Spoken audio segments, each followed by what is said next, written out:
he can do it right. So I don't know how they feel. I personally don't think Keon Smith's been very good since he's been here. And I've seen the potential. He moves real well for a big guy, and I don't know what his best position is. He's been on the left side. Now James Daniels, who's on the right side at right guard. Run skills in there, and Keon Smith, and now you add Cole Strange to come in as a guard who's got a lot of starts. But you know what? One thing about this, we go into it and we hear all these things from the coaches, and they're always one thing, and then we watch a game and something completely different, right? As far as how they feel about, because once the game starts, you find out how somebody really feels about somebody when the guy's not playing. You see all these nice things about him, then he's not playing. So I'm really curious to see if Keon Smith gets a start at the guard position, and then we got one that's even more important, is to find out if Austin Jackson can play with his toe problem that he's had.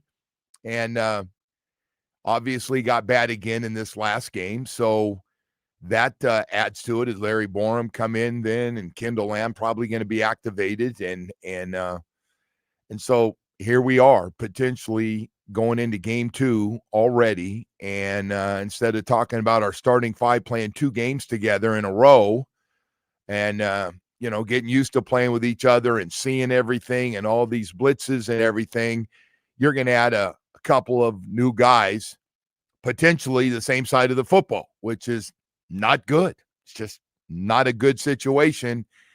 And the Patriots, like the Colts, will go after it.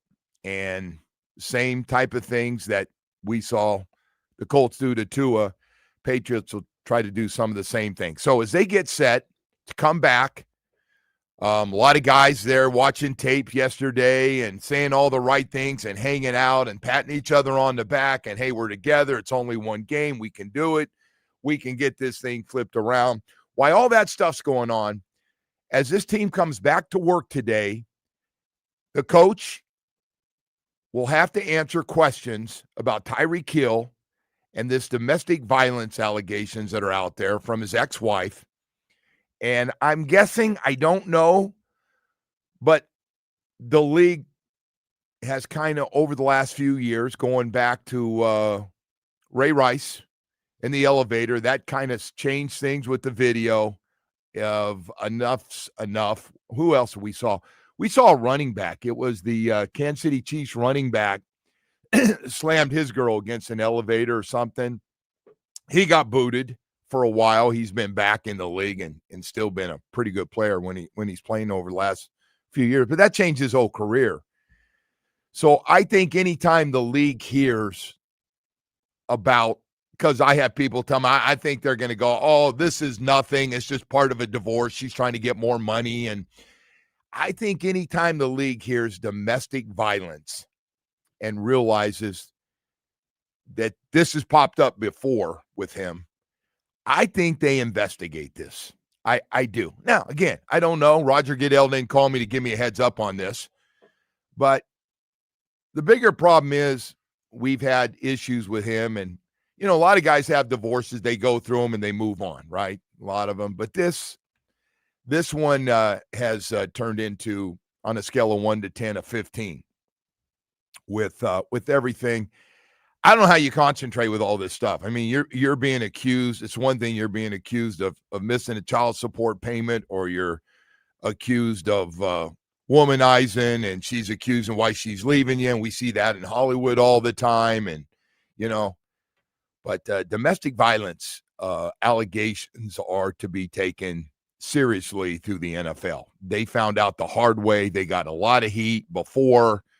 And you saw Ray Rice never came back and played. So I know this. At what point do the Dolphins get put under some pressure here, though, to just, I would say cut them, but Joe, like, that stuff's not good, man. That stuff from that thing is not good. And the lawyer can come out and say it's all, none of it's true, whatever. I'd say he said, she said. I know, but I'm guessing they it's don't. Not like Tyreek has had a squeaky clean past, so that's kind of. I don't think they do to your question. I think they let this play out. Well, if they want it out, this is their out. The league is gonna do a little investigation on this, get as much information. I'm guessing listen to the mother-in-law and the wife, and I guess she's done a real breakdown of every one of them. The league is so inconsistent, though, with these things. Like, you never. I don't know, what Woody. Woody, listen, they're like, Woody, you ruined our image. You know, I'm going to tell you, the shield and all that. And Woody, I got to tell you, man, I disagree with you on some of this stuff. They've been hit for not being out in front of issues, and they're more than fair because they have.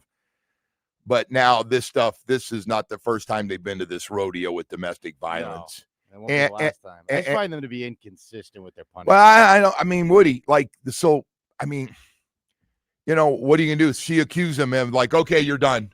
Like, you've done this before, so we think you did it again. I mean, you gotta give everybody due process before. Are they gonna say you damaged our image?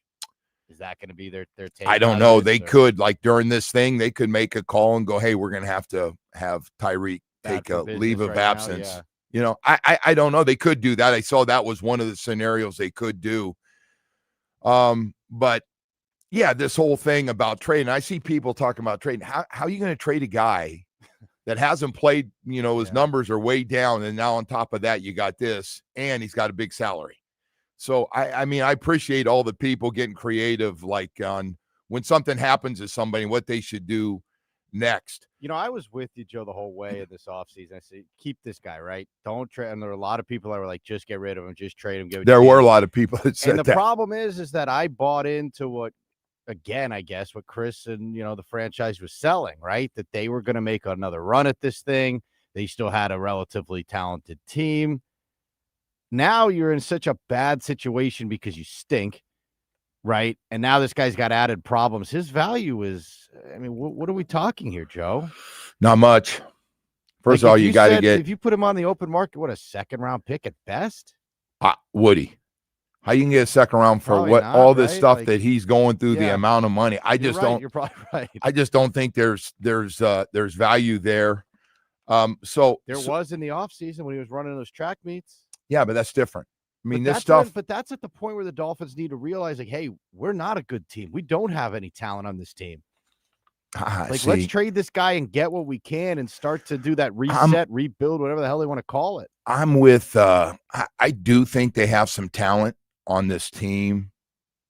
I think some of the names on the back of the uniforms, obviously, none of them played well. It's hard to find anybody that played well in that game.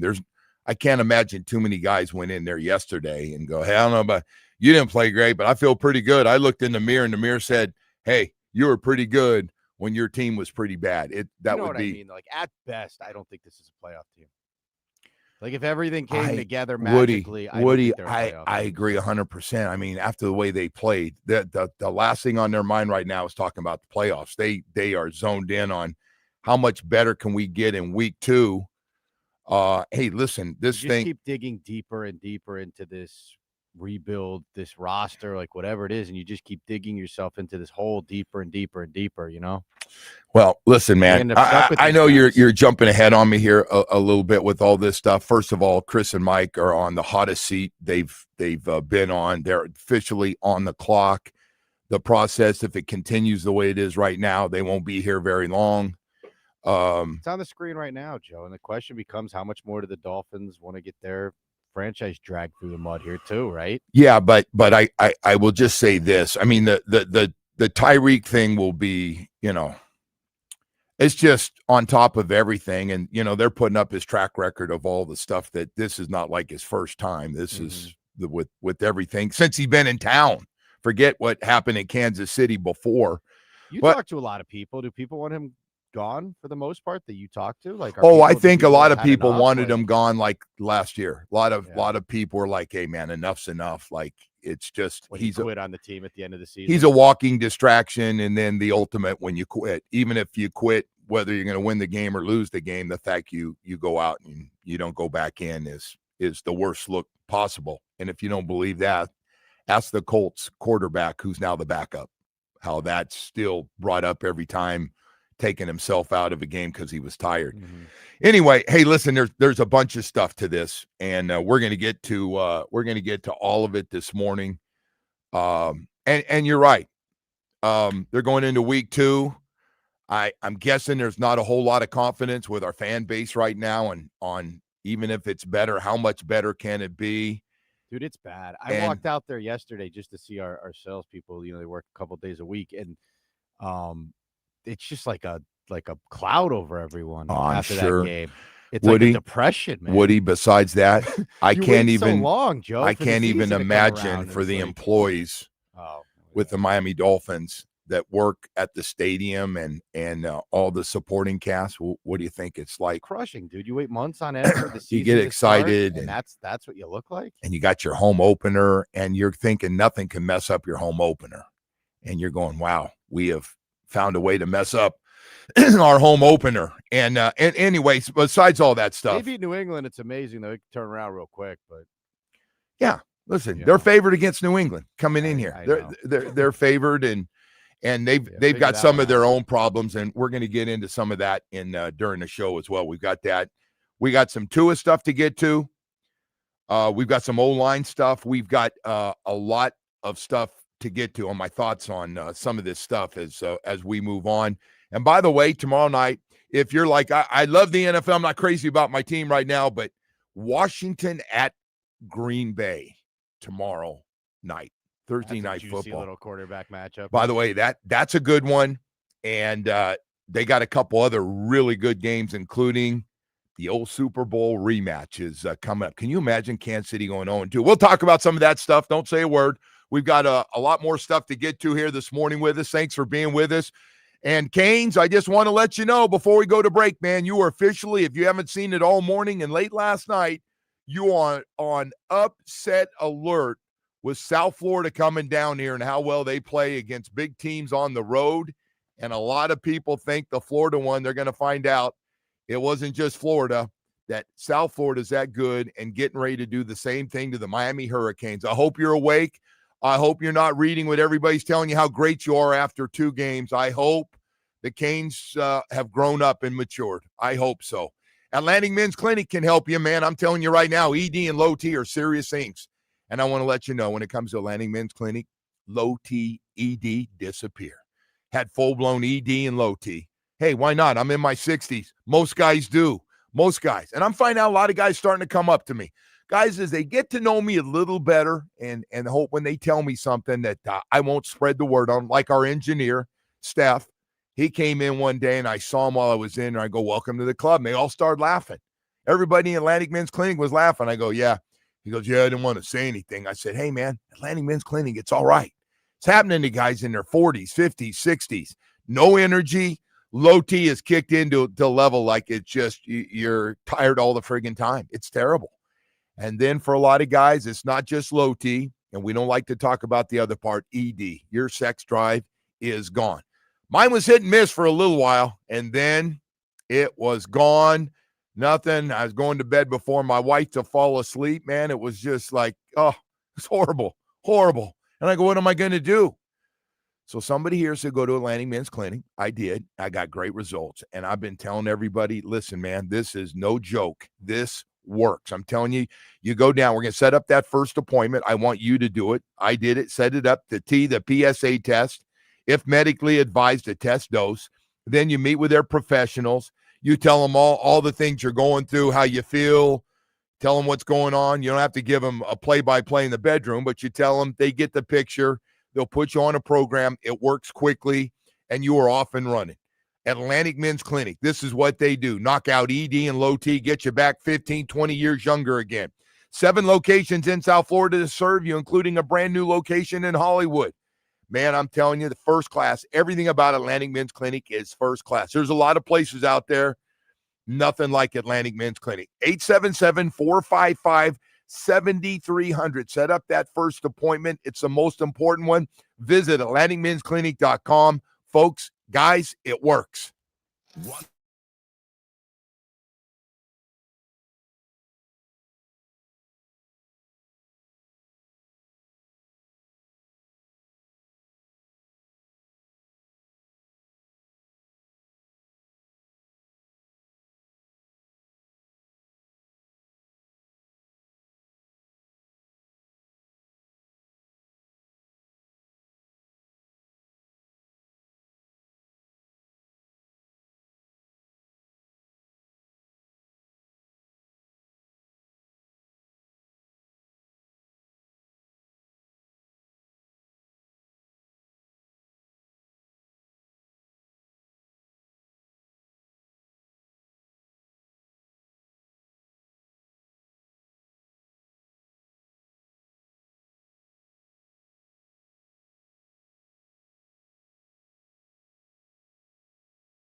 been saying I wasn't sure of many things going into the season. One thing I was sure of is the Dolphins were going to struggle, because I don't think this talk, because it's just talk. It's not action. It's talk. We're going to talk. Well, we're going to change the culture. We're going to do this.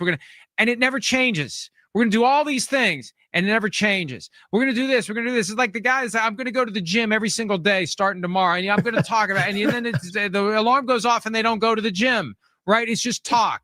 And I feel like with the Dolphins, it's just talk and talk and talk, and they never get any better. And you throw on top of that, getting your ass kicked right out of the gates in an ugly fashion, the worst loss of the weekend. Good luck coming back from that. Oh, yeah, that was our Friday partner right there, Mike Flora from Pro Football Talk. Listen, they got called soft. To me, we're just talking in the back as we say good morning to everybody. Being called soft is the worst thing. If you're a big guy on the line, either line of scrimmage or a linebacker, and they're accusing your team, whether it's a front seven or your offensive line, which, by the way, has been called soft for years and years and years, or not just not very good. That's the worst. I mean, you're calling them the P word, basically. When you say, oh man, you guys got a soft team. Oh my God. We run between the tackles and we just dominate you guys. You guys blitz and we knock the crap out of you guys. And we're going to get 5 yards on first down every time we run the ball, or 6 yards and 2nd and 4. And all these things, and force you to throw it, and you can't pass protect because we run over you, and it's just it's a bad one. And I heard that all day yesterday. ESPN, their NFL team was just, this is what happened. I mean, look at 33-8. It was bad. I want to get into some certain things though. I know everybody's been saying that it's day 3, and probably everybody's like, all right, we know all this stuff. So the latest now is the Tua gets benched if this continues. He's not getting benched anytime soon. It's not. I can give you 3 reasons why. First of all, he's making $50+ million. He was built and gives you the best chance, no matter what you think of 2 and 3. He still gives you the best chance to win. Yeah, the other 2 guys can run better and scramble a lot better, yes, but as far as everything and this complicated offense that Mike runs, and it's not for everybody. So I don't think they're making a change anytime soon on Tua. They are tied together. Mike went to bat hard. Matter of fact, probably made a mistake, in my opinion, getting so involved when that deal got done. And Tua thanked Mike McDaniel. Thanks for helping me. And he goes, yeah, we had to have him signed up. So you got him a new they are locked together. They are locked together. And so they're not making any changes for everybody. Says that the change of quarterbacks coming after one game. It's not. Trading Tyreek, we just went through that. Probably not going to happen. And again, for a second year, he is definitely, no question about it, because of his stuff in the offseason that now gets worse, because instead of the divorce, we thought it was done. It's not done. And now she's accused him of ex-wife to be domestic violence. Apparently did a breakdown of everything. Somebody got a hold of it and throwing her down. And I'm guessing the NFL will investigate. But here's a bigger problem besides all that stuff. And whether you think he should be gone or wait, it's he said, she said. I know I had some guys yesterday. She's just trying to get more money, do what she's doing. And listen, that's probably part of this. I'm not saying it's not. But those other things, like with Tyreek, when you hear that stuff, there ain't too many people going, no, that's not Tyreek. He never do that. There's not too many people, when you're just doing public opinion, not the legal side of this. I just, it's just a distraction. So now the team's got to send out, Ann's got to send out something on behalf of the team today, and this, and the coach has got to answer it today. And then I don't know if they get a hold of the GM, they're going to want to know what's going on. There's going to be some people, there are going to be some women. There are going to be some women really pissed off about domestic violence that have been through it. A lot of women in this town been through it, and she did a breakdown under oath about all these things that happened to her. And by the way, the other part, if you want to really get into this, she probably knows now if they could kick him out of the league. I mean, this is serious. What she's accusing him of is serious, serious stuff where he could literally lose his job and all of a sudden that $30 million is gone. There are clauses on guaranteed money, and that's one of them that she's got, hey, you and the other mothers could be losing some friggin' money. So, I'm sure that, hey, are you sure you want to go through with this? Yes, I feel strongly. And, hey, listen, I was thinking about that. I'm sure a lot of other people were thinking about that, why she's, bringing all this stuff up when we thought it got a little quiet there for a while, that it was over and we were moving on. And the timing of it just couldn't have been worse. I mean, not only just get your ass kicked in one of the worst home openers in the history of this franchise, definitely worse since we tried to lose games when we played the Ravens in that opener, which was the worst. It was just terrible. Perfect quarterback rating for Lamar Jackson. It was just across the board terrible. But for having a good team and feeling good about your team in the opener and thinking, hey, this is a good chance, and it wasn't even competitive. It was, everything about it was bad. Anything you throw out that I don't usually agree with, the effort, guys quit. I mean, when you look that bad, all that stuff is going to be brought up. Record, some of these numbers were so bad, 43 yards in the first half. That's hard to do. That's hard to do when the worst offense plays the best defense. That's hard to do, 43 yards. Tua 14 of 23, 114 yards and 3 turnovers. We're going to get into him in just a second. 1 year, it's been a year since Tyreek Hill has had a 30-plus yard reception. Why are we using them? Let's just play with a bunch of possession guys. Go get yourself a bunch of guys that get open at 10 or 12 yards. What are we doing? We got an explosive guy. We can't use him. So anyway, and I know there's a lot of defenses and they're doing this and that. Well, they're doing a lot of this and that to a lot of other teams too. And they're finding ways to get big plays. Anyway, so all of that. And so I want to this was brought up a couple days ago, and I wanted to, something doesn't look right with Tyreek and Tua. I know they've all said the right things. Don't get me wrong. I'm not trying to stir something else up. Hey, we're past that. You guys shouldn't even bring it up. Well, you started it. You're the ones that said he got to, win everybody's love back and all that stuff, and didn't let it go right away, Tua. So that stuff's something just, and they're both saying the right things. And Tua, Tyreek, I got to do, I know I'm not a captain, but I got to lead in my own way and lead these guys and be part of this. Mike's right. Everybody's saying all the right things, man. The last 6 weeks, I drank the Kool-Aid, man. Guys that I respect, and hey, Joe, give us some time. We're going to be fine. And so, our chemistry, this is the chemistry we need. Well, this is the problem with chemistry and culture. It sounds good in the locker room, but you still got to go out and you got to play and get rid of some other things people are saying about you. Not well coached, not as good as everybody, personnel weak. I thought the backside of the roster was in a little trouble. I did. I go, man, too many guys get hurt this thing.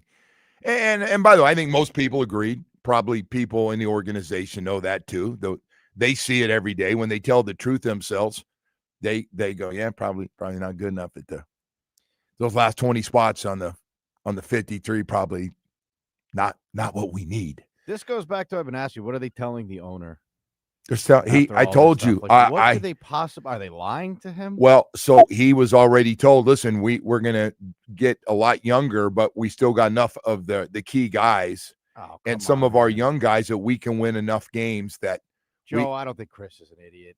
He must know that they must have known that this was not going to work. Well, he said they had a lack of talent. He said we've got a lot of young guys going to be on this team, but we still have a makeup with the development of those young guys to have a really, really good team and have a chance to get a playoff spot. Now, Mr. Ross has had a week to see that we're a long way from talking about the playoffs right now after probably the worst team in football. If you go by the games in week 1, I'm now I've had a chance to watch highlights of all the games and see all the scores, and it doesn't take a genius to figure out we lost by 25 and nobody else did in a game that was basically a pick-em game. It wasn't one dominant team playing a team that won 4 games the year before, and the other team went to Super Bowl. So anyway, that to me is the most painful part of this whole thing, is that the owner came out after that last game and was like, we're going to do it again with these guys. And it's like now you have another 12 months of this talk, right? And you just have no direction. Well, there's nothing to build off of with this core of guys. Well, you're doing gloom and doom, and they're saying we just got to play a zillion times better to our best, and we got to beat this Patriots team. Where the hell was that in game 1? Where was the fire? And again, that to me was the biggest issue in that game. It's not the fact that you got, you're just not good, but you just don't play with any passion. You don't look like you play for your coach. Oh, all that stuff was, like that. You are now the echo of the national media. How are you going to come out in week 2 all of a sudden and be like, oh, now we're upset? You're going to find really out. Woke us up now. Hey, Mike thought the last 6 to 8 weeks and all off season and mini camps and OTAs of everybody being there and spending time together and going to movies together and going to grab popcorn together and having kids night out with the families and all that stuff. You still got to show up and play. And sick of all that stuff, man. But at some point, like as a professional, you got to hear all that outside crap and just say enough is enough, right? Well, so now he's got a different problem because we've played a game that counts. It's no longer the off season. We're going to do this and we're going to do that. You just looked as bad as any team Mike's ever had here. It was that bad. And now you have to see how many guys can respond and play really well. I mean, you need a lot of guys to play. Is that as bad as you've seen since Mike's been here? Yes. I mean, not even just Mike, but does that go back to like Cam Cameron bad? Like No. I told you. Now I said it before. All right. Brian Flores' first 2 games. Yeah, but Brian Flores turned it around and was competitive. But I'm just telling you, the first 2 games. Those guys played for him, though. Well, we're 1 game. Woody, I'm just telling you. You're not listening to what I said. Brian Flores' first 2 games. I don't know what we were outscored. I didn't even look. There was so much negative stuff. I was going to look it up. Somebody can look it up and tell me. Like 70. Baltimore put 50 something, and then the Patriots came down there and put the numbers. And I remember Steve Young coming out. Some bad matchup. Steve Young said somebody's going to get hurt. The Dolphins are going to. Those guys going to get hurt. They're so bad. We've got to go to break here, man. We've got Imagine if Baltimore came down here though for the opener. They went and played Baltimore instead of Indianapolis. Well, that would have looked like. We do play Baltimore down the road down here in town. I know. That's. Could you imagine if they would have played one of those 2 teams that played on Sunday night to open up the season? Wouldn't have mattered, man. That thing would have looked like. It's just it's hard to imagine after the way they threw and able to throw it, run it, make you turn it over 3 times. I mean, it's hard to imagine if somebody would have said, hey, by the way, Dolphins going into the Colts are going to have 43 yards in the first half. You're going, get out of here. No, I got one better. That's just a start. I'll bet you that the Colts score every time they have the ball. You go, get out of here. There's no way. Daniel Jones, come on. Our front 7, there's no way they're going to run all over us and have that kind of success. It happened. Surprise. Here we go. Week 2, man, coming up. We got a lot more stuff to get to here this morning as we continue on, man. I want to say good morning to Harvey Cohen and Gary Judah, and I didn't get back to Harvey yesterday. I know he's working on they got some big cases going on right now, those 2. And by the way, they work on those cases by themselves. The partners of Cohen and Judah Injury Law Firm, personal injury attorneys in Plantation. Same partners who will handle your case from start to finish. More than 30 years of experience each, big enough to go to trial and get you multi-million-dollar results, small enough just to call you back. They think communication is part of this job. They do. They don't just say, leave us alone. We're going to handle your case. We'll call you when we need to get anything out of you. No. People are injured. Automobile accident, slip and fall. It's kind of important. You want updates on how your case is going. Well, wait until you hear the compassion and understanding and caring that you're going to get from Gary and Harvey. Besides great results and great communication, this is what these guys are all about. I can't say enough about two of my good friends, Harvey and Gary. And they are passionate and taking that loss very, very hard. But, hey, listen, it's about getting you healthy. If you are currently working with a law firm and you just feel like you're a backup and nobody's talking to you and you're not getting updates on how everything's going, go to ConanJudah.com, read the reviews, partners who you can always get a hold of, always keep you updated on everything. 866-FAIR-FEE. Check out those reviews, 866-FAIR-FEE. And remember this, they don't pay other lawyers to do the work you hire them to do. Miami Sports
Welcome back, and a good morning to everybody out there. As I got some great news where we're not just sitting here talking about what the hell happened down here in that first game.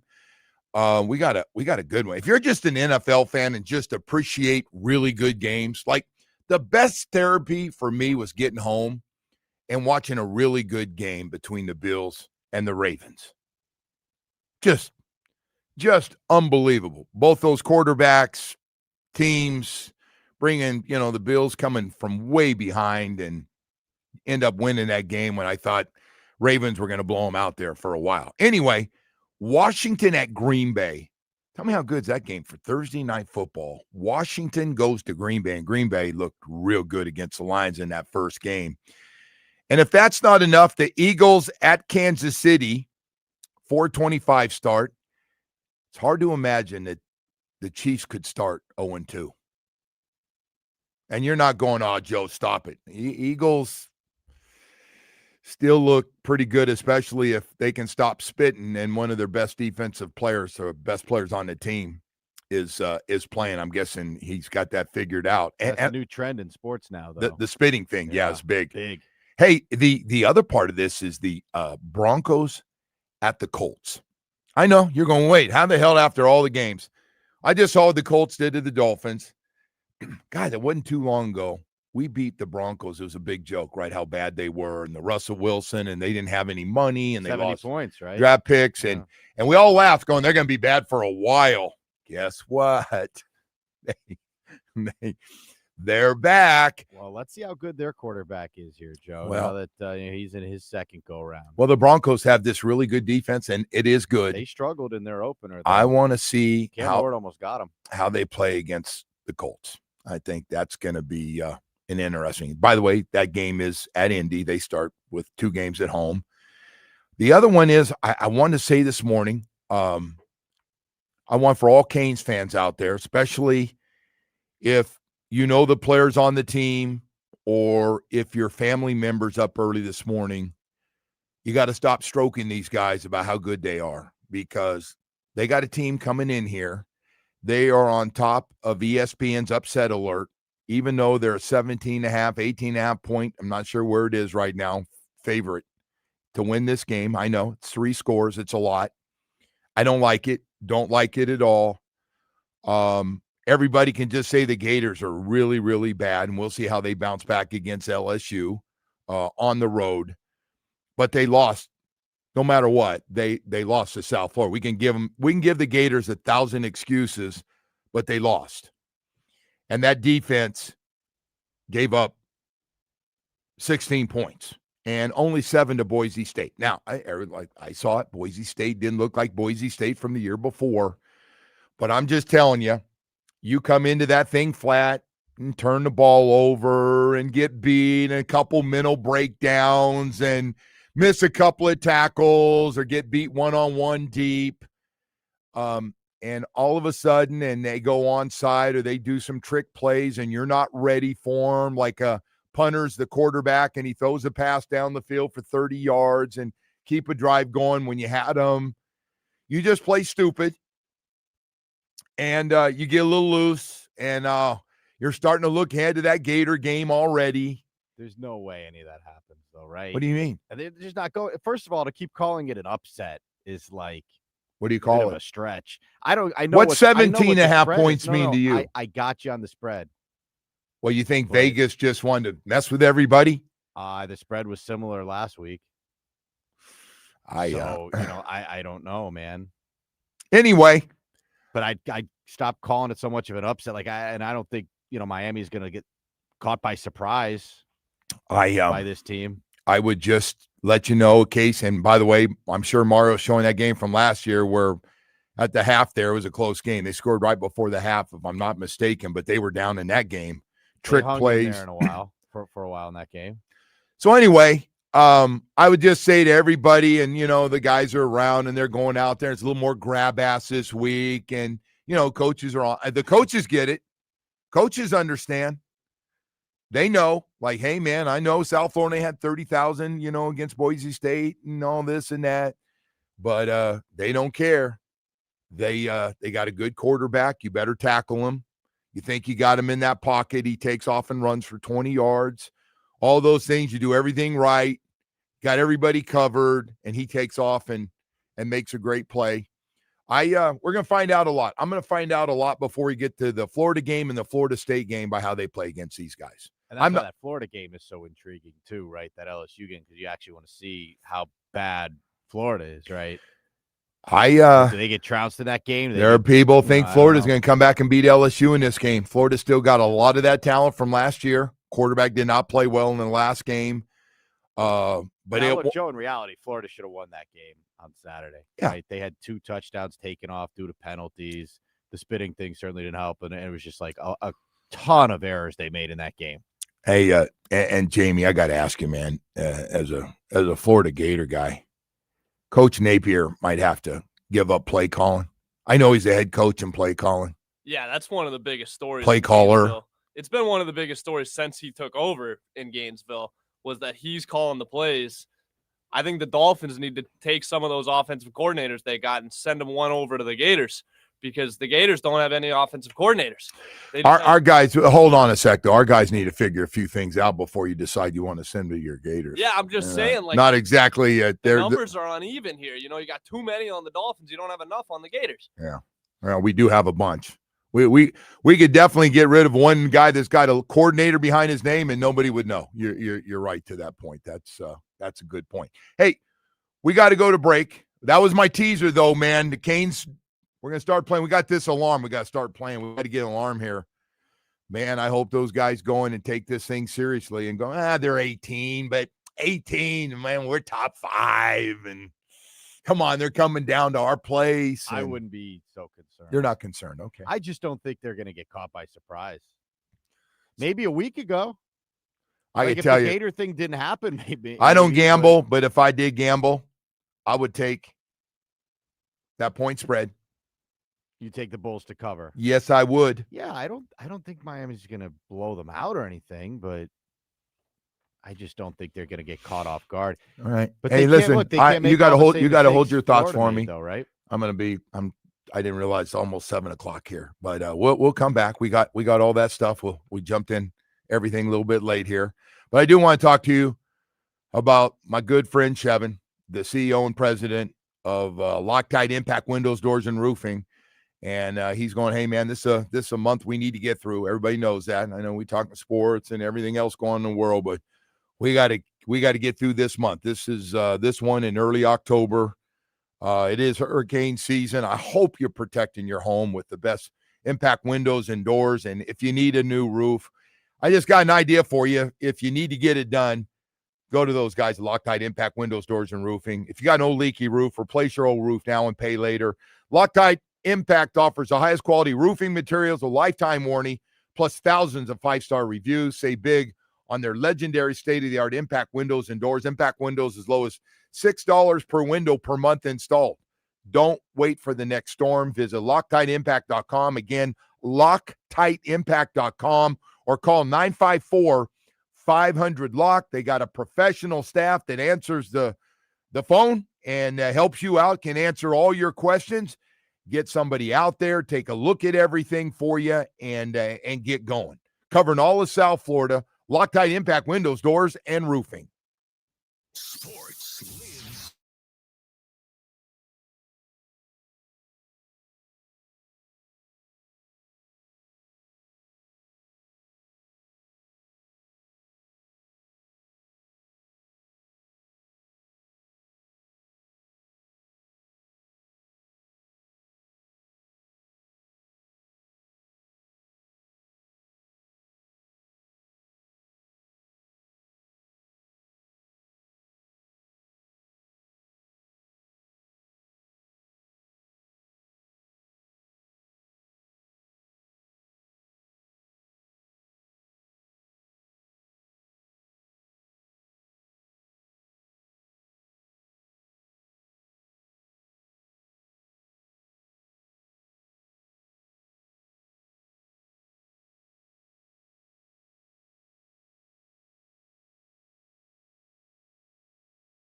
This update is brought to you by Doral Kia, home of the Pricito, our lowest price. Visit us at Doral Kia or DoralKia.com. Starting with the Canes, who return to practice today as they get set for their top 20 matchup with USF. Saturday's game kicks at 4:30 from Hard Rock and can be heard here on 104.3 WQAM with our countdown to kickoff beginning at noon. Over to the Dolphins, who place right guard James Daniels on IR. Miami added offensive lineman Cole Strange from Cleveland's practice squad. The Dolphins will host New England on Sunday. And the Marlins, who fell to the National 7-5. Game 3 of the 4-game series is tonight with the first pitch at 6:40 from Lone Depot Park. Joe, it did not take long for the Dolphins to start plucking practice squad guys. No, we're in week 2 here. Yeah, and I didn't look around the league. I saw a few guys are injured now for a while, but the Dolphins could be without 4 guys. 4 guys that started last week could be out with Benito Jones could be out. Austin Jackson could be out, and James Daniels and, of course, Storm Duck will both be out. We'll find out how long Storm Duck's going to be out, but Rasul Douglas takes over for him, and now will be a full-time starter after being here now for a little more than a cup of coffee, and he'll be asked to do more. And it was bad. Everything's bad. They come back. How do they respond, man? I mean, nothing like getting called out from top to bottom. And right now, man, from the top, from Chris to Mike to Tua didn't get any kind of hall pass. And as much as you might love Tua and go, well, it's if Tua just had an offensive line. Okay, well, he had some time to throw. And he didn't do. Hey, listen, he didn't play well enough. Stop it. Even his coach, who's usually positive about everything, said, "Hey, he's got to play better in his own way." What he say? He makes certain throws 9 out of 10 times, and we saw the one, I guess, that he didn't make. So yeah, I want to see how they come together. Obviously, game plans. And you know what makes coaches look really bad in general? I don't say this very much, and I've said I like this coaching staff that Mike has a lot. But when you put a game plan in and players don't execute it, and when you work on offensive linemen, work on blitzes that you're going to see from Lou Anarumo, who, by the way, everybody knows his style, and if he's got a certain part of his team he doesn't like, he's going to bring more heat on you. And like, we act like we never seen them. And then on top of that, we got beat up, and every part of the game we got beat up.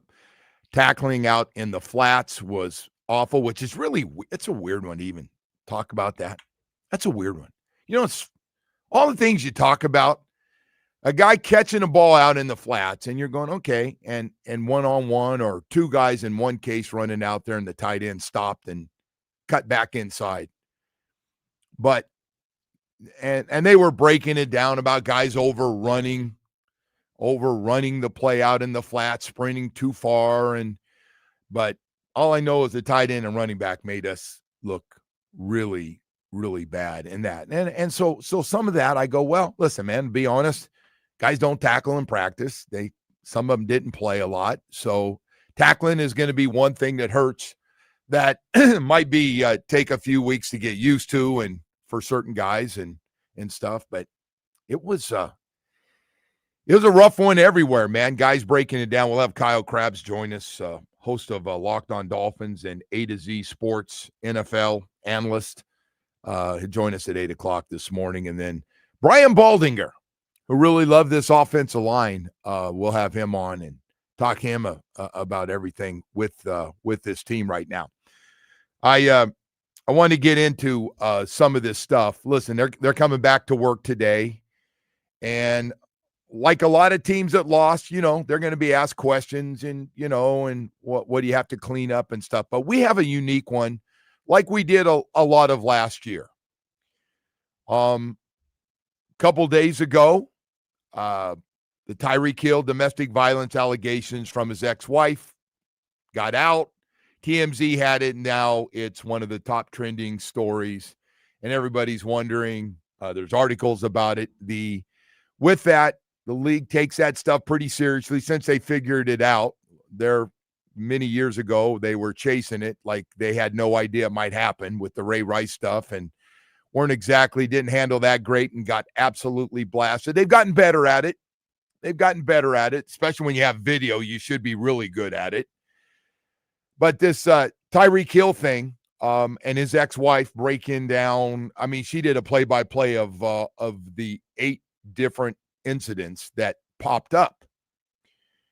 I'm guessing the league will take this very seriously.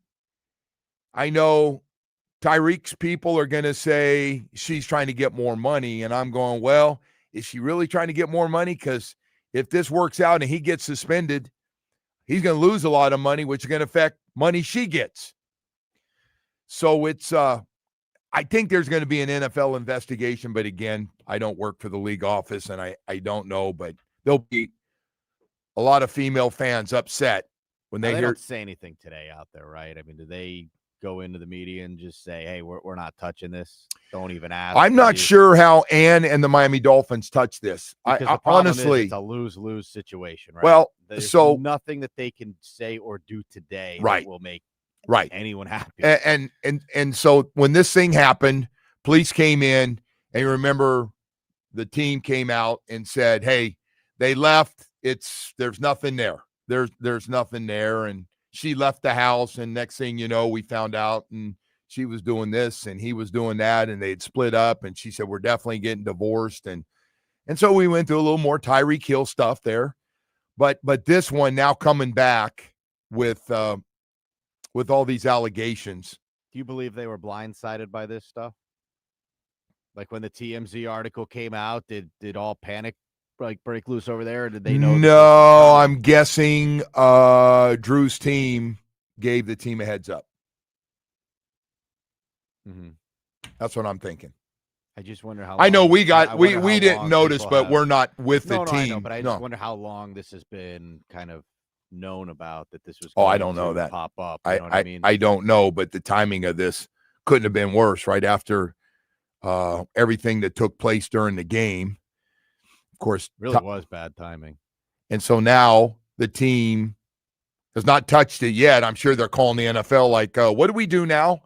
You know what's out there? We don't know for sure. We're being told by attorneys and her attorneys and his attorneys, but what do we do? I also think in fairness, Mike should not have to answer any questions about it. Well, it's not his problem. So the part that sucks is, Mike, you know, hey, Mike, is it a distraction? Hey, even Chris, you know, people are going to get down on Chris because he's the one at the end of the day that gave him this extension and everything else. And the team made a decision. We need him. We think he can, you know, stay out of this stuff. And here we are right after game one. At least his stuff last year was before game one.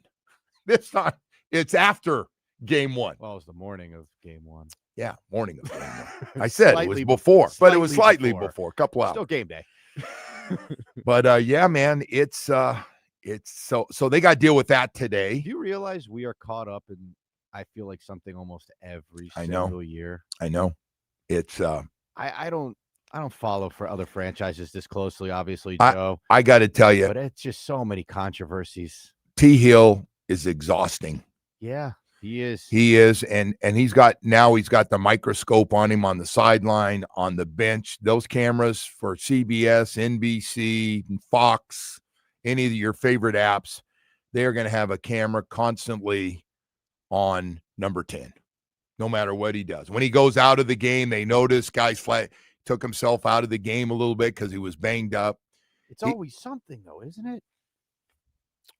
Like it's the Brady thing. It's the, Flores now, and he's suing the team. Like it's something. It's always something. Yeah, we do seem to have. And now it's the culture, and nobody gets along, and we need people to get along. And well, at least we're not talking about guys being late and all man. that stuff. So we've. I don't know. Yeah, guys being late. Like again, it's always something. We've got the culture thing. Listen, this is why I think some of the former guys have been coming out going, "Hey, you guys all caught up in this, all getting along and stuff. You guys need to play at the end of the day. The most important thing, whether you like each other or not, or you're, everybody's got different personalities, but you need to play on game day." And that was a stinker. That was probably by far Mike McDaniel. And for the first game of the year against the Colts, again, we weren't playing the Eagles. We weren't playing the Ravens. We weren't playing the Bills in week 1.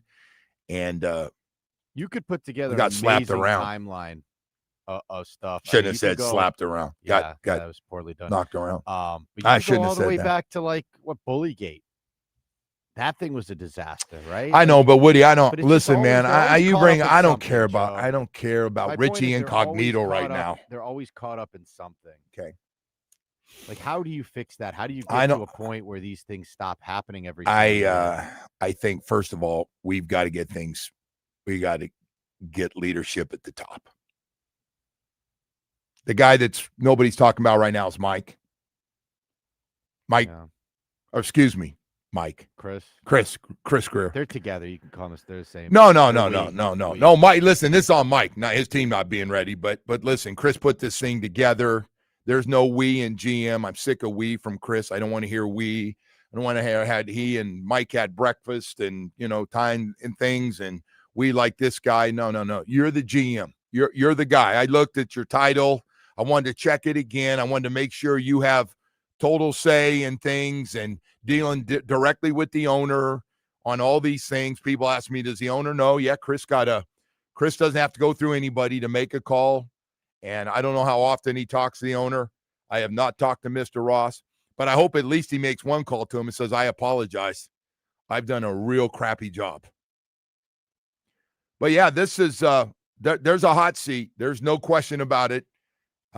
I don't know. I saw one of our writers wrote yesterday, anything, after next game. I don't think that's the case. Is they keep signing these guys that can't, like, physically can't play. Like, this 2 years in a row, you've had guys that just like. So at some point, when our assistant coaches fall in love and make recommendations, at some point, besides doing our homework with doctors and checking things out, and we need to make decisions where the guy at the top, who again is the GM, says Darren Waller's not a good idea for this team. It's not.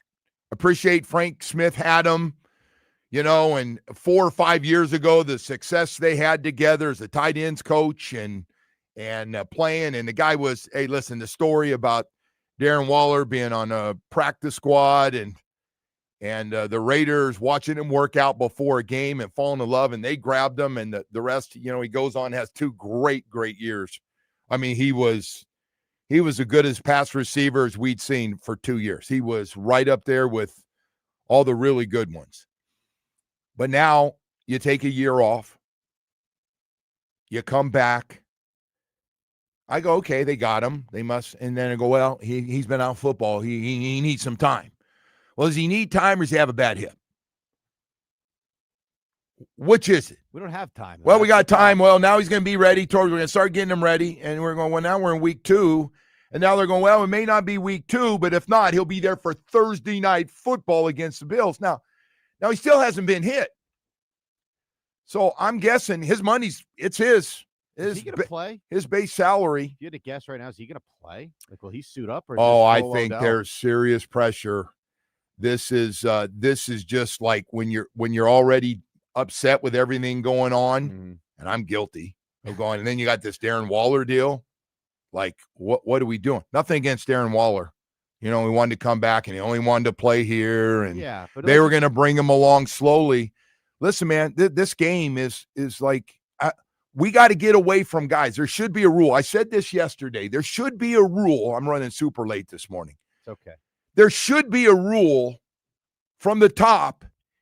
We'll sign guys, but if they can't be ready to go by the time camp starts, we should not sign them. We should not sign guys that are not healthy. Now, listen, if a guy's coming back from being injured the year before, hey, you keep him. Jalen Phillips and Bradley Chubb and those guys, that's different. But if guys have been injured and they can't come back, Eichenberg, did they know Eichenberg was going to be out to start the season? I was led to kind of believe he's going to be ready to go when the season started. And he was going to be our key backup for all these positions. I seriously can't believe you have to say all this stuff out loud. Like this is such common sense crap that you're talking about I right now. just if Darren Waller can't be ready to go, and well, no, we got to bring him along slowly. And I'm like, when the hell did this start? Like, you got to get your feet wet. You got to get knocked around a little bit.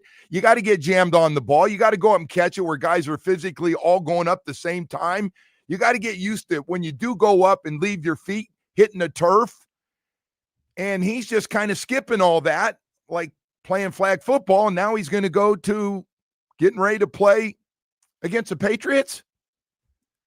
I don't know, man. And then they'll go, oh, when he's off the side, he looks really good. And maybe he does. Maybe he is. But that's not, this is no longer off-season workouts, man. This is game 2.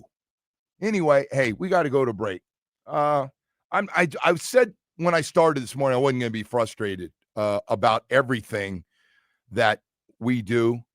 We did this last year with some guys, and then they come out. They lied too, and they're like, well, we knew it was going to take 6 or 8 weeks for this guy to come back. What?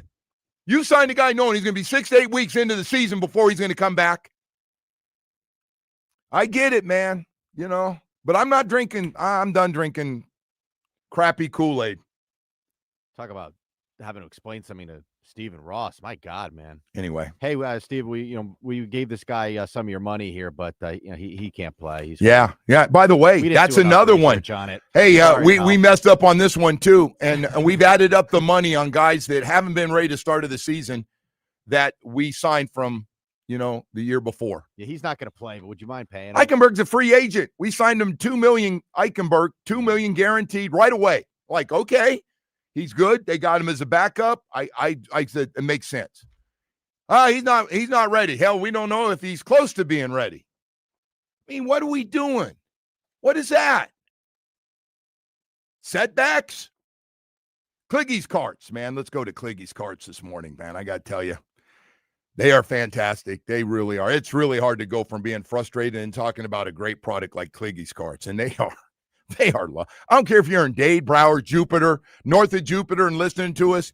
You're getting ready to get the old neighborhood golf cart, the one where the whole family can enjoy. And when you're not on it, your kids can go out and have a good time and you don't worry about them.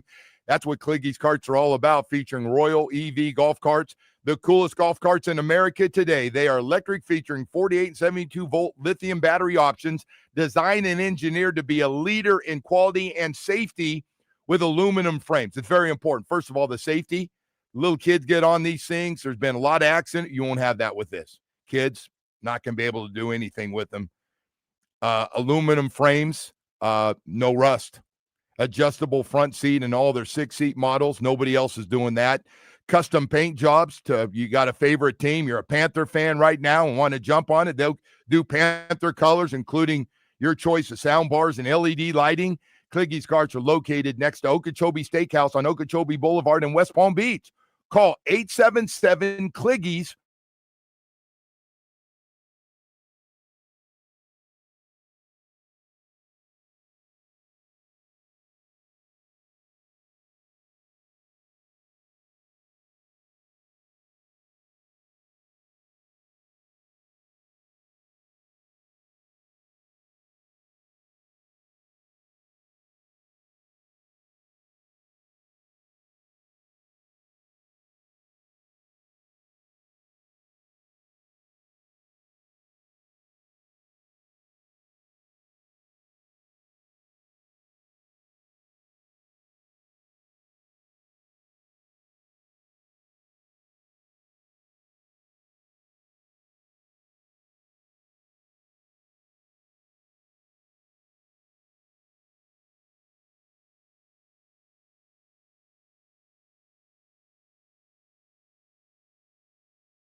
out there. And, yeah, man, I'm trying to move on and get set, like Dolphins getting set, put in new game plans, and I'm sure had a lot of meetings, watched a lot of tape yesterday. And by the way, not just the players, but the coaches had to go back and either players aren't getting what they want to do, but when I start hearing guys on defense are freelancing, that's not good. Guys aren't sure who to block on blitzes.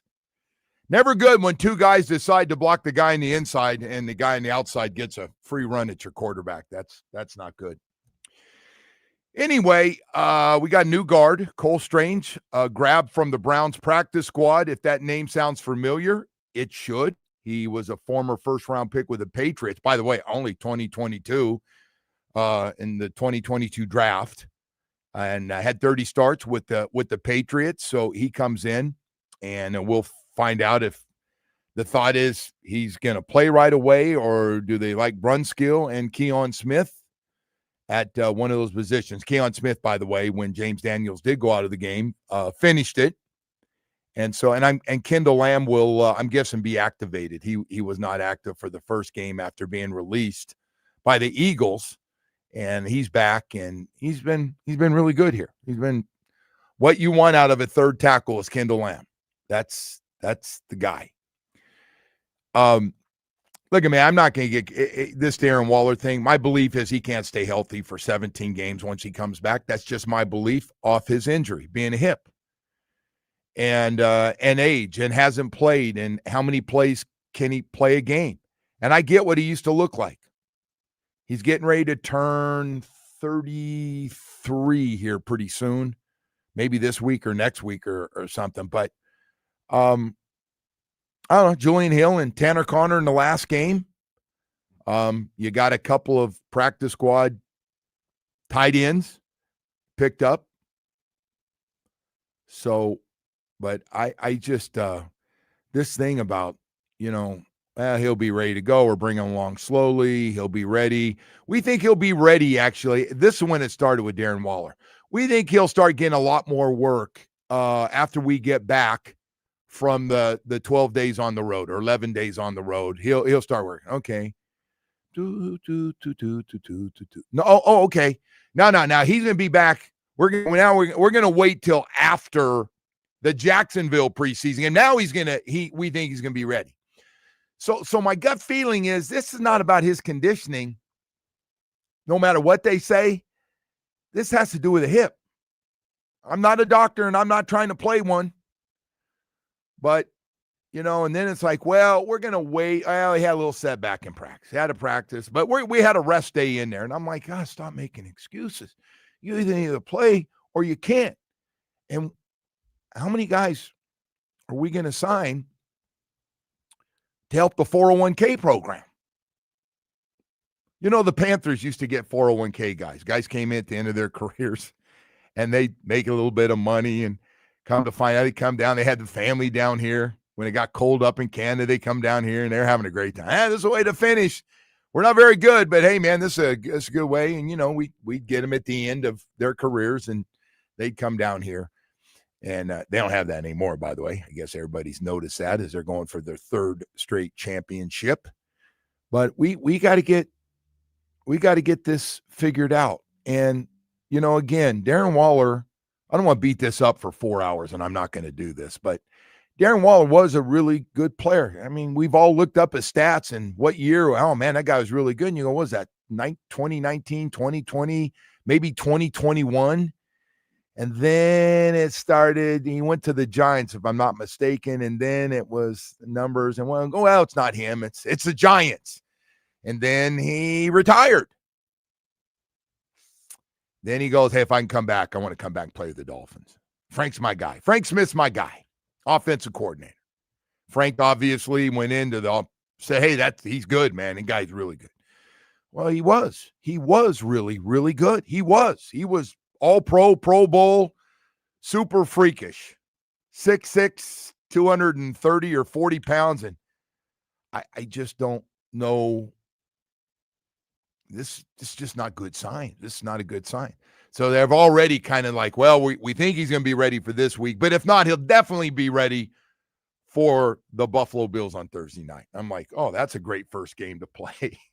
Fall on that turf up there a couple of times.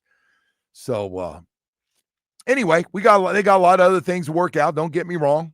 Tight end wasn't one of the main problems in the last game. Tanner Connor had a couple of catches and stuff, but it's just got to get restructured. Just has to. Just kind of this thing, and 24 years it's been, 25 years it's been, and this thing used to be a proud franchise, man. It used to be and my teams didn't win a championship, but we won a lot of games. We won a lot of playoff games. And after week one, unless there's a big turnaround, and listen, it will be a huge turnaround from where they play to what they do going forward. It will be an amazing turnaround. They're playing against a really good Patriots team, I think. Patriots had one problem in the first game, and that was Geno Smith, and Geno Smith just absolutely smoked them in the secondary. If somebody told me Geno was going to throw for 362 yards and have 9 plays of 20-plus yards in that game. Now, Geno did get sacked 4 times. But so, you know what I'm thinking? You're probably thinking it too. You look to see how Geno played well. Hell, Geno played well. Maybe we can get our passing game going this week. Protect a little bit and get it done. Anyway, we got to go to break. I got a little long-winded, and I apologize from before. And if keeping it clean today, though. I've come a long way since my general manager Monday was not very pretty. It was not very pretty, but strong comeback yesterday. Very, very strong comeback. Anyway, we got a lot more stuff to get to here this morning. I do want to take a second to tell you about Michael Kotche at Choice Mortgage. Yeah, I want to talk about mortgages. I want to make sure you get your mortgage with the best rate, which, by the way, right now the rates are in the 5s. But I want to make sure you get the best rate. I want to make sure you get pre-qualified quickly. And whatever it is you need that money for, you can do it. I'll talk about some mortgages, but if you're a first-time home buyer and you've been losing out, we go in there, but we're not qualified. Listen, Michael Kotze, this one thing about Michael Kotze at Choice Mortgage, the man works 7 days a week. So a lot of times getting all that work done on the weekends. So when you go out there and you're pre-qualified, you already know what you can spend, and you got a chance to finally get that home. First-time home you really, really want. And I also want to let you know, man, he's got some great, great programs for everybody. Matter of fact, for seniors, he's got a program for them too. If you're 62 and older, you and your spouse, you can convert your home equity into money. Paid that home off a long time ago, and you're sitting there and you know what your home's worth. You don't owe anything. You'd really like to have some of that money. You can do it. And Michael Kotze gets it done quickly. He wants to let you know, go to Google reviews on the web. Choice Mortgage reviews. Took a second to spit out there. But, hey, the man is working 7 days a week for you. Truly has no life. He's always working. Call or text him, 561-441-2730. 30-plus years of business right here in South Florida, getting you approved quickly at the best rates. MLS 166254. Rates and terms subject to change daily without notice. He's an equal housing lender. Call 561-441-2730.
It's time for Hollywood's headlines. Without further ado, here's Hollywood.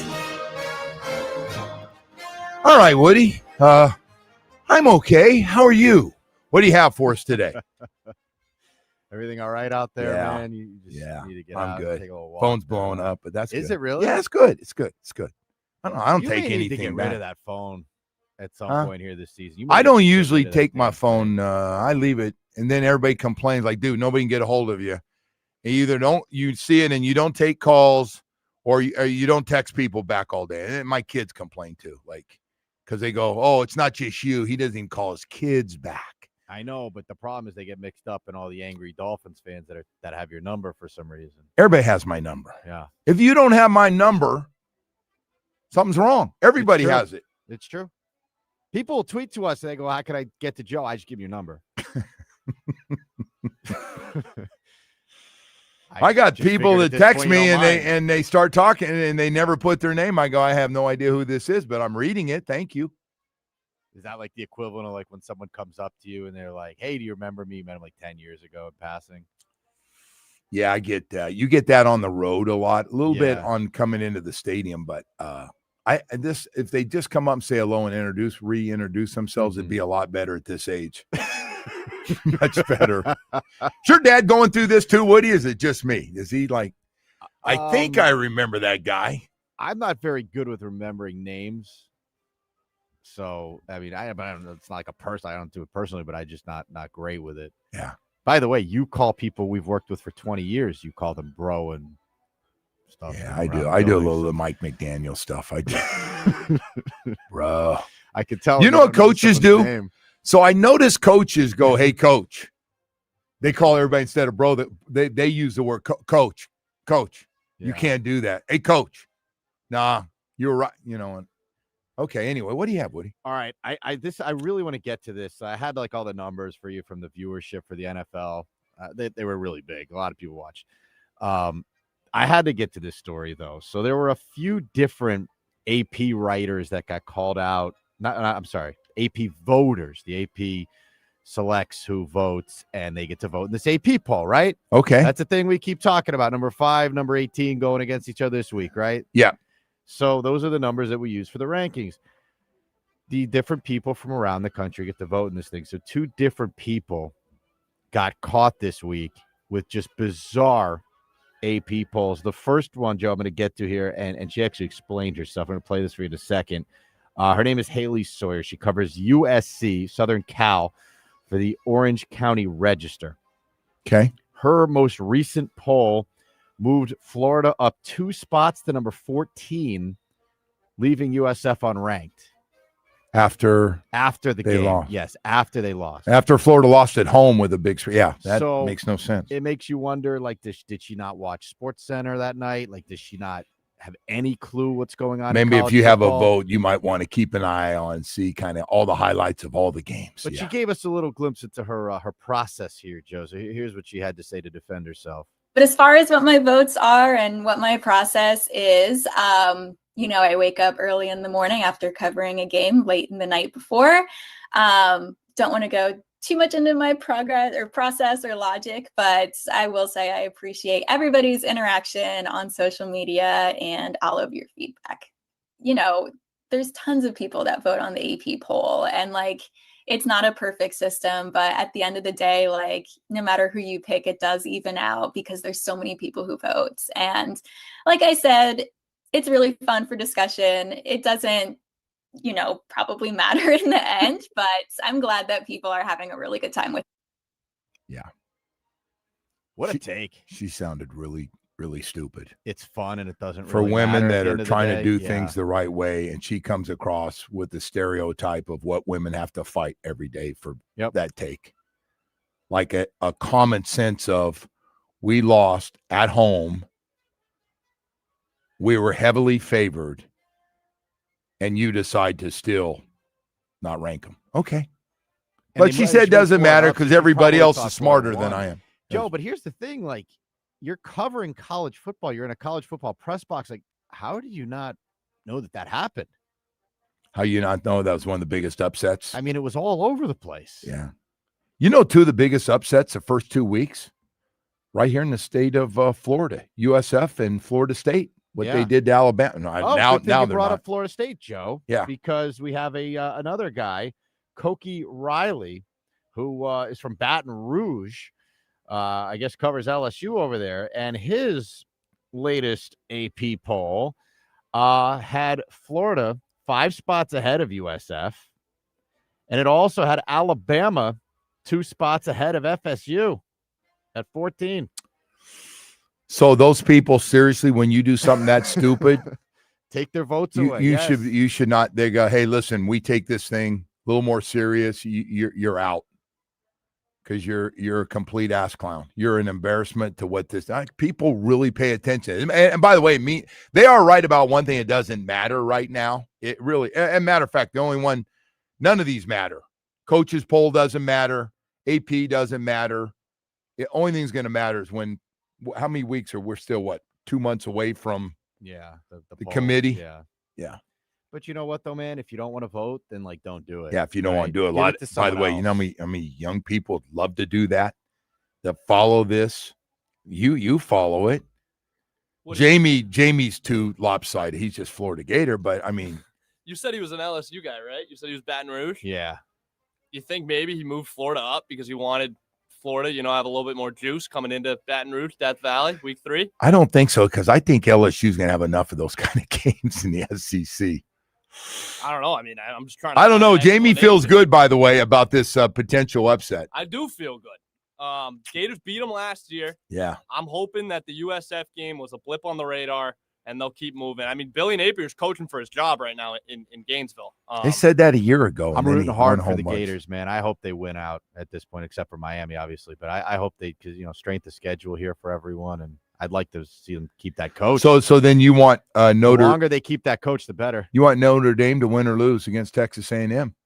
You asked me that earlier. I'd like to see Notre Dame lose every game they play.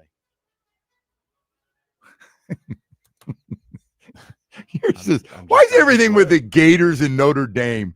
Those are two teams that get so. Jamie, have you noticed it gets personal with him? You're not a real Go Gator. You hate him. I don't know what happened. Did some kid beat you up that dad went to Florida or something when you were a kid?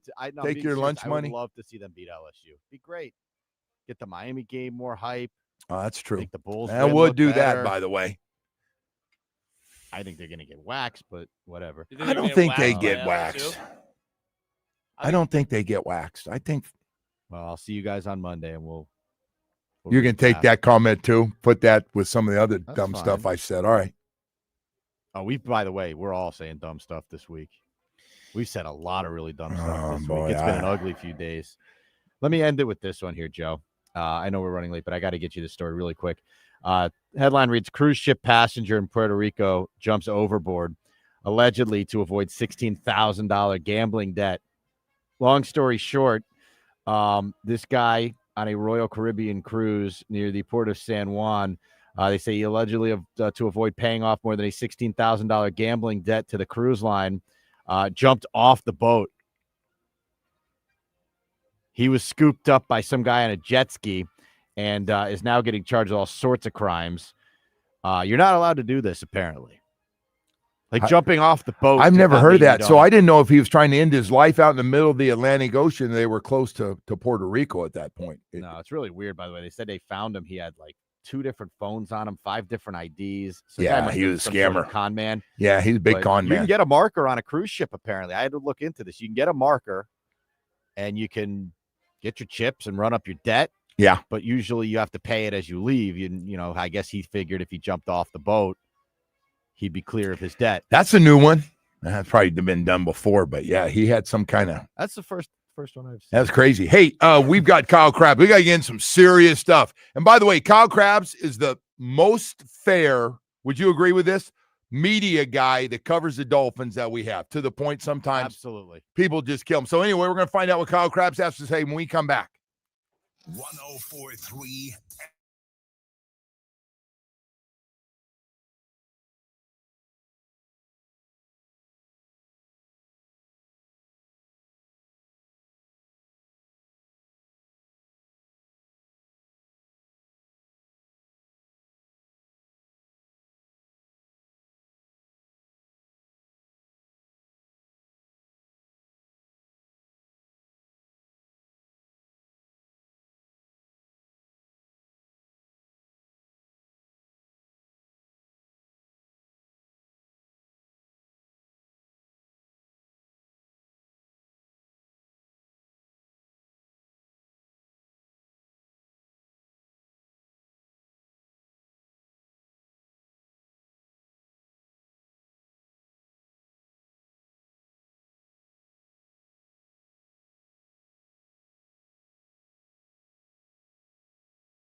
So our lowest price Doral Kia or DoralKia.com, starting with the Canes, who return to practice today as they get set for their top 20 matchup with USF. Saturday's game kicks at 4:30 from Hard Rock and can be heard here on 104.3 WQAM with countdown to kickoff beginning at noon. Over to the Dolphins, who placed right guard James Daniels on IR. Miami added offensive lineman Cole Strange from Cleveland's practice squad.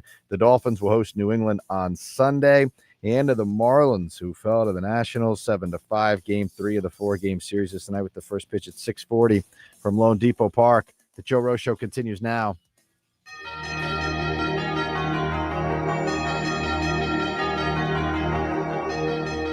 And it is time to head out to the Toyota of Hollywood hotline. Shop over 2,000 Toyotas on sale at one location. Toyota of Hollywood on 441 between Hollywood and Sheridan. ToyotaofHollywood.com. All right, Woody, thank you. Kyle Crabbs, host of Locked On Dolphins and A to Z Sports NFL analyst with us, and we lost him, and he's going to be back here in just a second with us. So it's been a tough couple of days, and I think most of us, although some of you have said I told you so, nobody saw that coming. No one saw that coming from top to bottom. Every part of your team, nobody saw that one coming. I don't buy when somebody tried to tell me yesterday. And the question I get right now is, after that beating, is how do you think, and I got it a bunch yesterday, now that everybody's had a couple of days, how do they bounce back against the New England Patriots at home? And we bring Kyle Crabbs in right now. Kyle, good morning. How you doing? A bit better. I'm not gonna lie. How you doing, Joe? I'm good. And so after everything, and I watched your podcast yesterday, and breaking everything down, how do they bounce back? Can they? Was the big question that everybody wanted to know, including former teammates. Like, how do you overcome something like that, and how much can you turn that around in 1 week? And Patriots in some positions are better than the team we just played. So, what are your thoughts? They are. I think there's a different sets of strengths and weaknesses in this game than what there was against Indianapolis, and it'll be interesting to get another litmus test on that. You played about as negative of a game script as you possibly could. If I'm Miami and I'm coming out of the week 1 game, I think the primary adjustment I'm making on defense is I'm probably playing a little tighter in coverage. We kind of heard some of that throughout the course of the offseason of, well, we want to be physical in the contact window and disrupt timing on routes, and then you come out and everybody's 8 yards off the ball in coverage, and it's a bunch of free access underneath, and it allows you to negate the pass rush that you're leaning on to carry the team. On the offensive side of the ball, don't fall behind 3 scores so that you can have some balance and run the ball, because that's where all your improvements we felt were there for the taking, never mind who's available this week and who's not. But Tua's got to execute. Like, it was a lot of routine reads that in years past have not been a problem to execute and read out and get the ball to the right guy.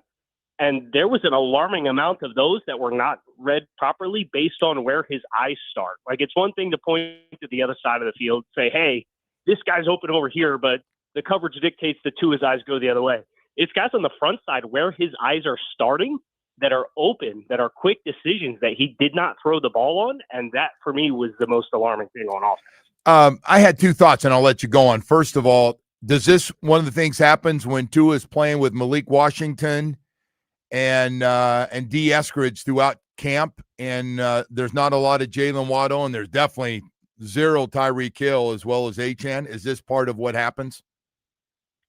I guess maybe, but if you're going to run snag and the corner's soft and got to run over the top, you throw the ball to the flat, right? Like, yes. I think the interception that he threw, the first interception that he threw, he's missed that throw before.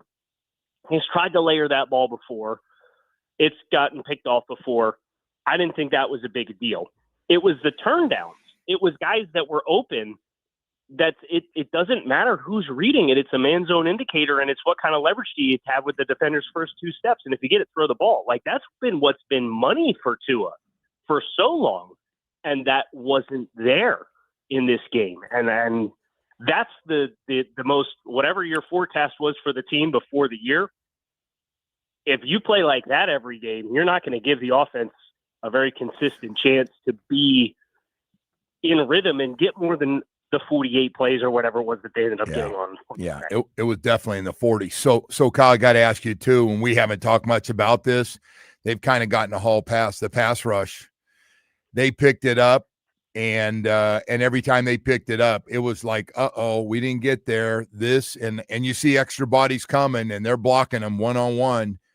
You know it's going to be a completion down the field. What was your take on the pass rush from the big four on the outside?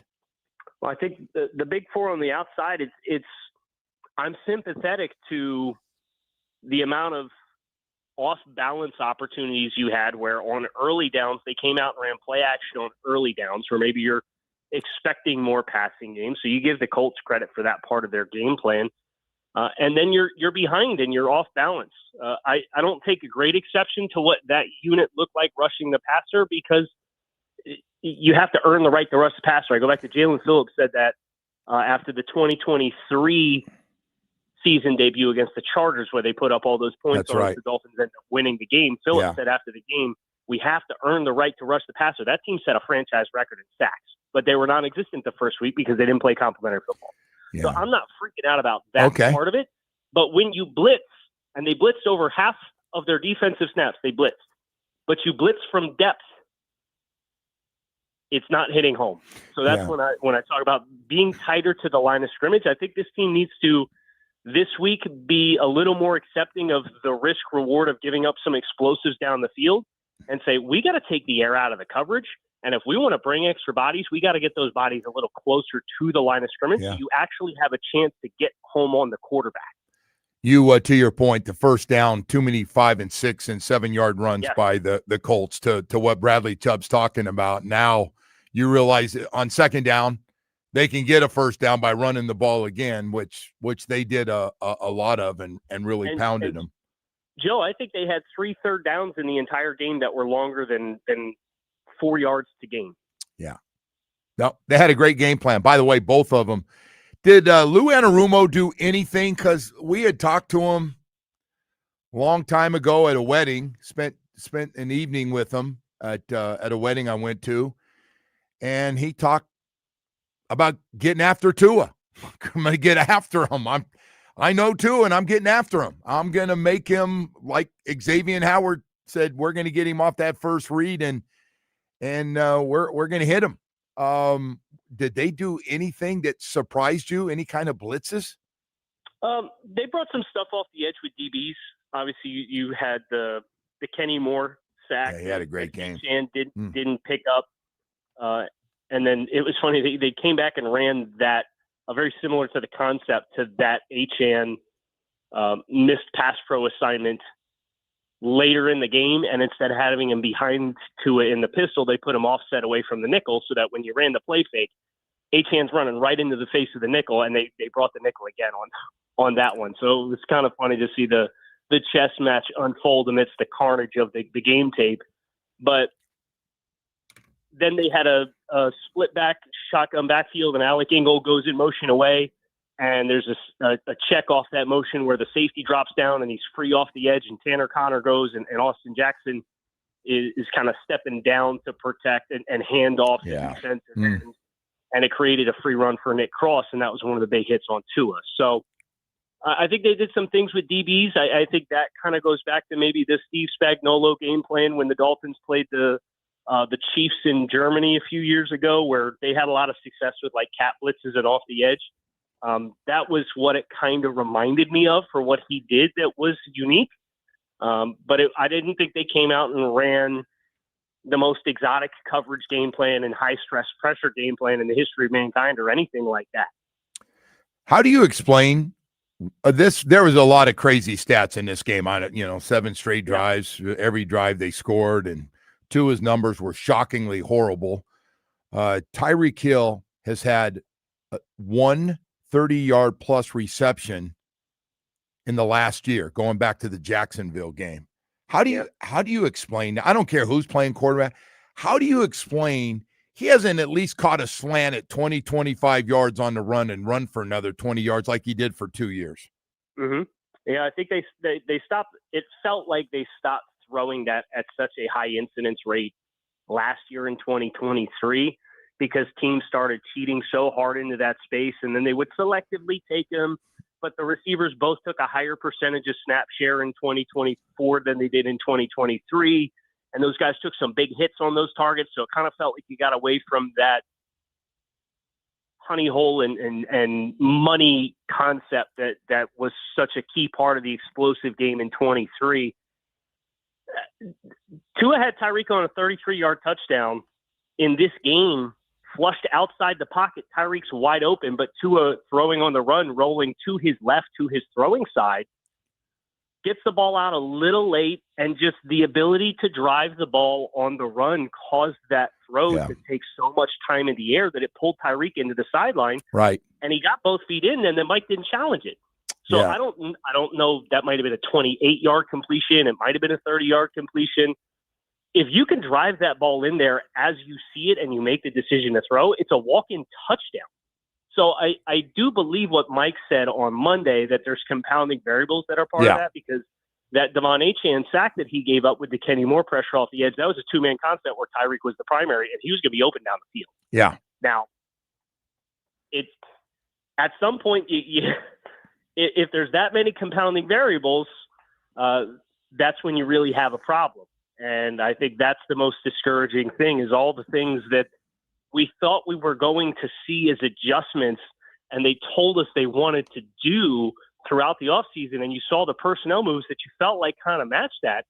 You got out here in this game, and you didn't see any of it. Yeah. Which makes you wonder what was the plan for this game? Was it unique to this game? Was it a disconnect as far as the players you brought in and how you wanted to use them? Was it their ability to pick up what you wanted to try to do? There's a whole other can of worms here, but that performance on Sunday, I do not believe was indicative of the talent that's at their disposal. Now, they have weak points on the roster for sure, but I don't think anybody would have ever predicted that. No, I'm with you. Like that. Yeah. They're a lot more talented football team than that. I agree. And now, obviously, because the way they played, they can sit and call me a dumbass and probably say the same thing to you, but I agree. The names on the back of those jerseys cannot be truly that bad. Hey, I want to ask you, the right guard position and maybe right tackle. Austin Jackson could be out for this game. Who ends up going? Cole Strange just got here. I don't know. They said Keon Smith played well and Brunskill did not play. So what's your take on who's going to be the right guard when all said and done, ready to go on Sunday here? If it were me, I would want Brunskill playing because of familiarity and execution of different variations of the things that Miami runs as compared to Keon. They've been working on cross-training at guard. I think he struggles inside as compared to being just a left tackle. Though they want to have value for those interior guys, so they want them to be able to play inside. But I think what Cole Strange does give you is another player who can snap. So if Daniel Brunskill is a high-value piece because he's the only other player on the active roster that can snap for you, bringing in Cole Strange gives you an emergency player that could snap in theory, and then Brunskill, you can kind of tap more into the flexibility of what Daniel Brunskill can do with somebody who can play all three spots. So that would be, as and we've already established here this morning that me applying my logic to their personnel moves and what they're available to do did not match what happened in week one. But as I look at that Cole Strange move, I say, okay, we have somebody who's capable of snapping. That frees me up to use Brunskill as a true chess piece and not worry about what happens if Aaron Brewer has to miss any snaps at all. I would put Brunskill in and play him at right guard. Yeah. So the big question is, I got yesterday after everybody calmed down a little bit, not much, because they've been getting absolutely blasted. Not really, but it was like, all right, so how do they bounce back here in week two? How much better can they play? And then we get into, the Colts have a better roster than the Patriots. And I go, well, some places, but not everywhere. How much better can they play after, I don't know where their confidence and everything, and now the Tyreek Hill and the ex-wife, and I'm guessing there's going to be an NFL investigation going on, just something else that you have to, that you shouldn't have to think about at all, and the coach sure the hell shouldn't have to answer today. Correct. I think the Patriots' offensive line looked very problematic in week 1 against the Raiders. They gave up a lot of pressure for Drake May. I don't think their wide receiver, I know Stephon Diggs is a more accomplished NFL player, but I think the bevy of talent that Indianapolis had with Tyler Warren and Michael Pittman and Josh Downs and Adlai Mitchell to go with Alex. Like, I think the Colts have better skill players top to bottom, and I think their offensive line's better.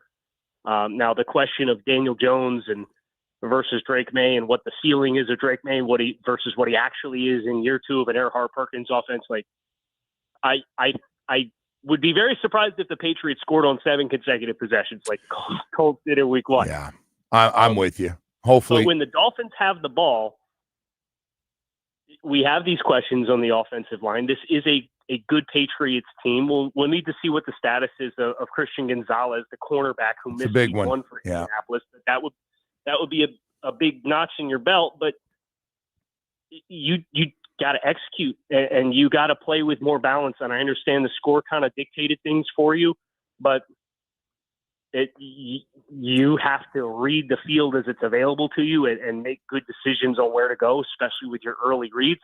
And I did not think we got that at all from the quarterback on Sunday. Geno Smith, 9 20-plus yard plays in that game. If you want to talk about a shocker, Geno and what they chewed up, I like that secondary for New England. And I was like, all right, hey, man, there's got to be some plays for get Waddle and Hill going a little bit in this game with what Geno was able to do against them. Yeah, I think so. And if not, I think that's equally alarming. And I think the most important thing for me, Joe, is what is the intensity of the football team, right? Because everybody heard about the offseason, all offseason you heard about the hot seat for Mike McDaniel and the team culture and blah, blah, blah. And it looked like they woke up late, slept in, and forgot that they needed to be at the stadium to play the game. Yeah, it was weird. And now you get punched in the mouth. You get your home opener. The conversation is only going to get more intense. If they come out flat for this one, they got that's the biggest variable as far as everybody's prognosis for what the team looked like. I don't think anybody bet that you'd come into the season and play flat like that, and I think it's a big explanation as far as why it went as bad as it did. I think that you got outcoached on both sides of the ball with what their plans were versus yours too, but your guys didn't play with the kind of intensity that they needed to, and if it happens twice in a row, especially with the home opener after what last week was, that's a damning indictment that I don't think anybody expected would be this bad this fast if that's how it plays out. Yeah. You replace anybody in the lineup and or do you just go, hey fellas, you're the guys, man. You're front-loaded roster. Let's go. I cannot justify a world in which Tanner Conner has one less snap than Jalen Waddle and 2 less snaps than Tyreek Hill. I know he's been here. He's in the system. He knows the playbook. He got 28 snaps. That's more snaps in week 1 than he's played in any of his first 3 NFL seasons, all of their games combined. Yeah. And he got his first career rep in pass protection on Sunday, and he had to force Buckner 1-on-1. And how do you think that went? It didn't go well. I would lean into, you brought in more wide receivers. You had Nick Westbrook-Akine. There's this chemistry that exists with Malik Washington. I understand your lean on tight ends. I don't understand you don't want to have Julian Hill playing 100% of the snaps, but that would be the one big piece for me on offense is I do like to run the ball more, but I'd like to see more of 11 personnel and less of the Tanner Conner reps. And then on defense, I thought Dante Trader showed some stuff at safety. He got over 20 snaps. Boy, that surprised me. I did not see that coming, him playing at safety. That's funny you said that. Well, yeah. Joe, I mean, they every chance these coaches had, whether it was Craig Aukerman or Anthony Weaver, they talked him up and unprompted talked him up as we were not seeing him throughout the preseason. His name would come up again and again. So I think they felt they had something there. And I really liked the aggressiveness that he played with. I thought he tackled well. And I think the contrast there versus I did not think Ifitu Melifonwu had a super strong performance. No. I would be It seems like there's an injury for Storm Duck that's facilitated the change at that spot. I thought that was a big problem spot for the Dolphins. I know they really liked him. I know he's a hard worker and focused on his technique, but he got gashed for about 3-4 explosives. They went after him. Make no mistake about it. They decided whoever put it together, they had their choice, and they went after Storm Duck. That's not up for debate. They were deep comebacks. They were going after him. No question about it. Kyle, as always, man, really good stuff. You feel pretty good this week? Oh, I'm just curious what your gut feeling is. You've been real positive, man. Go ahead. Well, so you hear what they say all off season, and you apply it through logic. You say, yeah, that makes sense. I like your plan. I like to see what it looks like. We didn't see it, right? No. So that's where, for me, like, my focus is how intense does the team play? I look at the matchup on paper and say, yeah, I like your matchups. I like your ability to dictate on both sides of the ball. But if the team comes out flat, it doesn't matter. And that's the thing that you really can't gauge until they go out and do. And that's their off-season slogan this year is they say we do. Well, I said things that I liked your plan, and you did not do your plan. So I don't know for this week. I really don't. Yeah. They come out with the heart and the intensity like that. No, I don't like them on Sunday. Yeah. Kyle, thanks, man. A lot of good stuff. Hang in there, man. Hang in there. Thank you. You too. All right. Kyle Crabbs, host of Locked On Dolphins and A to Z Sports NFL analyst. Hey, we got to go to break here, running long, but I want to get Kyle in there. He needed a little bit. He needed us this morning to help him out a little bit. Hey, it's Truck Month. It's your South Florida Chevy dealers. Wherever you're headed, hey, man, we got a truck for you. And I got to tell you, man, it is a great time to stop by your nearest South Florida Chevy dealer. And we got 14 of them throughout South Florida. And take some test drives and get yourself a really strong, dependable Chevy truck. Durable Colorado with a standard Turbo Max engine, impressive torque. You'll get aggressive off-road capability for every adventure that's straight ahead for you right here in South Florida. Silverado 1500, always ready, steady, and strong, delivering all the power you could ever want. Man, from the workday, workshop, workhorse, we got for you. Weekend warrior. Hey, yeah, for the toys on the weekend, we got a truck that's absolutely made for you. How about that Silverado HD? You'll feel confident, in command, and no matter task, whatever it is, it offers big payload numbers, legendary horsepower, and one of the hardest working beds in the business. Hey, man, South Florida Chevy dealers understand. A lot of you out there listening right now, just make a truck. You make a living out of your truck. You work 5. No, you work 6, 7 days a week out of that truck. You need somebody that's going to be durable and strong the way you are 7 days a week, and we got it at your South Florida Chevy dealers with outstanding offers going on right now.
How would you like the chance to have a Pro Bowl Miami football player come visit an elementary school of your choice? It could happen. It's WQAM's MVP experience with the Dolphins. Zach Sealer, he is on board to speak at a school. Go to WQAM.com, enter an elementary school in Broward or Dade now for a chance to get a visit from Zach Sealer, where he will speak to students and more. For contest rules, WQAM.com, Joe. Good guy. We'll give away some tickets later in the show. Really too, good guy. the way. You got tickets? I do. For? Marlins Beer Fest, Saturday. Oh, wow. Mm-hmm. We got that going on, obviously, and I'm gonna give the winner your cell phone number as well. By the way, that's also part of the contest. we got two very, very important games. I can tell you that at Hard Rock Stadium on Saturday and on Sunday as South Florida comes here, undefeated in the top 20 with wins over Boise State at home. And traveled a couple hours to Gainesville and beat the Gators, who have LSU this week. And I'm just telling everybody, no grab ass at practice this week, man. This is Shoes love that. Yeah, I would say you're going full shoe on us here. With Yeah, that, that about who you play and they're South Florida and they haven't played us yet and all that stuff. And, man, we're a 17.5-point favorite. I don't think with Mario and the rest of those coaches you're going to have to worry too much about that. Yeah. You don't think you had a couple of those conversations late in the year with who they were playing? I don't know. I'm guessing this game right now, those coaches are well aware. Oh, no. You listen to Mario. They're playing that soundbite from Monday, and Mario's aware of it. And so, hey, I am really Ruben Bain and Akeem Mesdor are off to a great start on the outside. I mean, it's playing as well as anybody. And I can't wait to see getting a Byron Brown, how that looks. Talented quarterback. I know the Gators, and Jamie gave me, I didn't see the game. Jamie gave me a scouting report yesterday and more today that Florida just looks sloppy. Penalties, some of their ugly game by the Gators. They really, they should have won that game. Yes, and he said that the play calling by Napier was like when you should be making them burn timeouts and stuff, and instead he threw on first and third down on their last offensive and listen, you can't win in that situation. He gets a first down, nobody's saying a word, right? Catch the ball, first down, went through the guy's hands. It's a play that they see. I didn't know that. No, it went right through the guy's hands. And Jamie didn't bring that up. They're so busy. So this is what fans do. He just goes after the coach because that's all. Because they want to attack. The coach is doing a great job up there. You just lost 18. I know, but Jamie, you just left out that the guy catches the ball. It's a first down. It's funny while you're going. They threw the ball twice. We should be running it. Actually, it's probably a touchdown if he catches it. Still should be running the ball.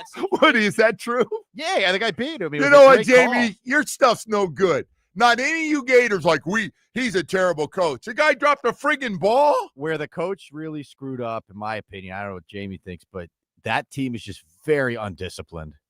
They got a lot of bad penalties. I mean, Joe, they had a guy spit in someone's face on the final drive. I've heard you say that every day. I know the guy spit. He apologized, by the way. I don't know okay, no, I don't care about his apology. He didn't spit on me. I don't care. Huh? Where's Jalen Carter's apology?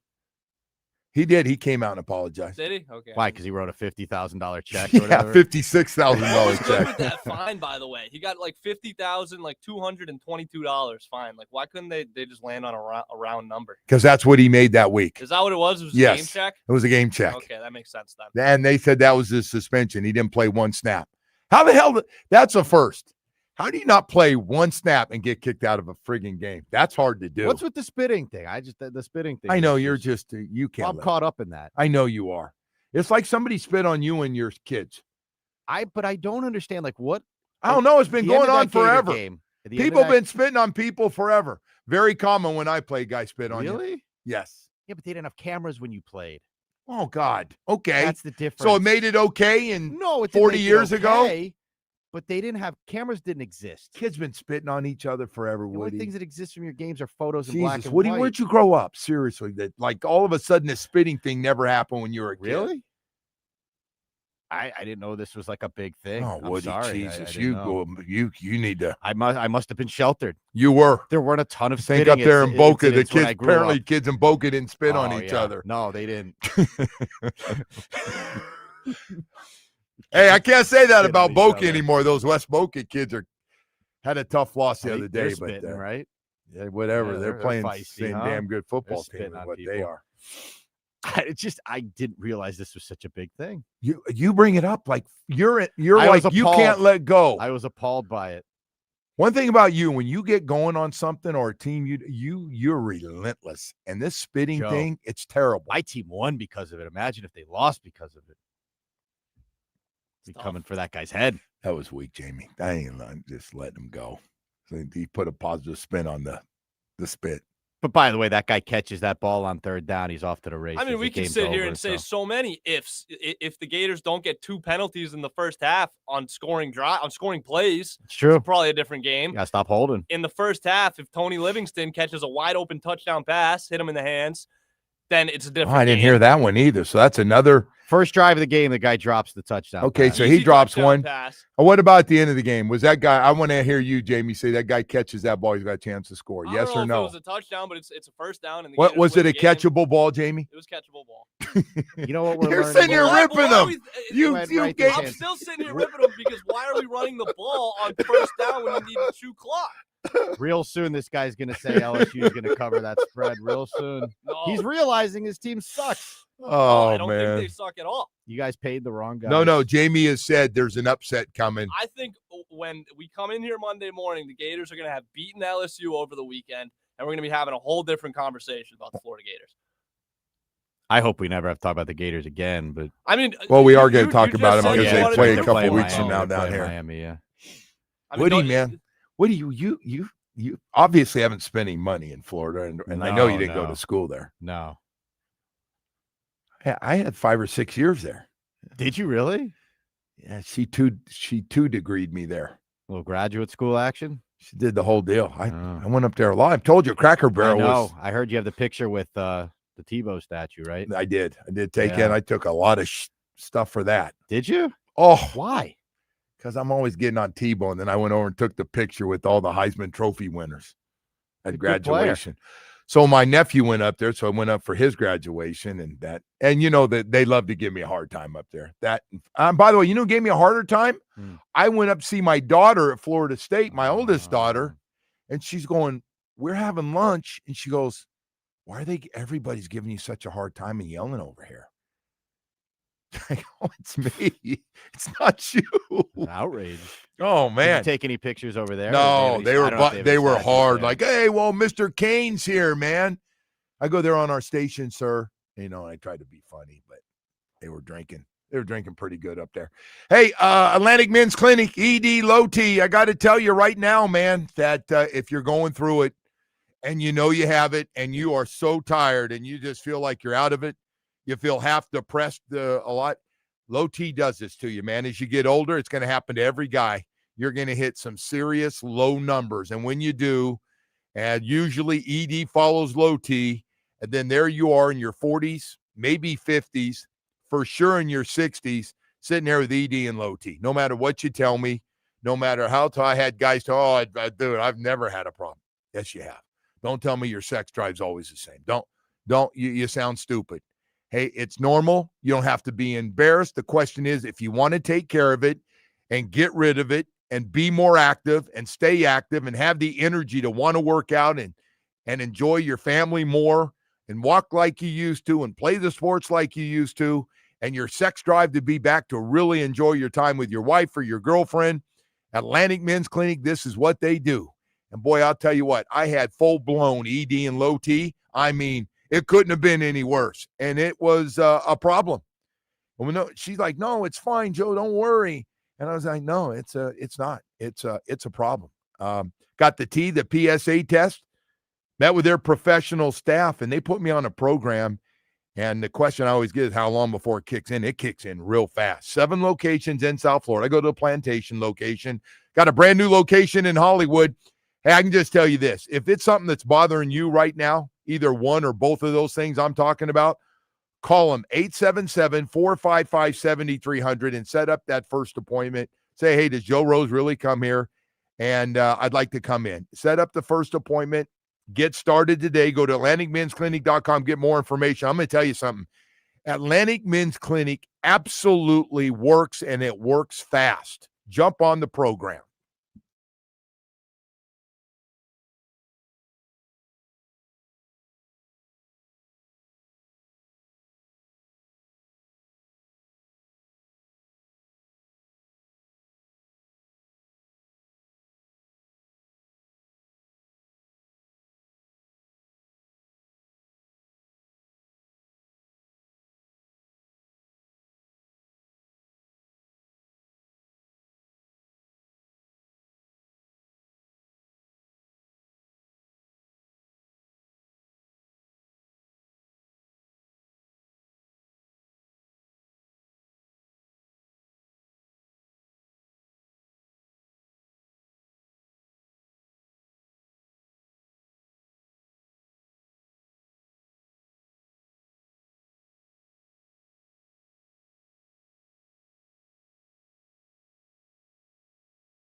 this? Yes. All Sounds right. good. I need a creative caller number if you can. You're so good at this.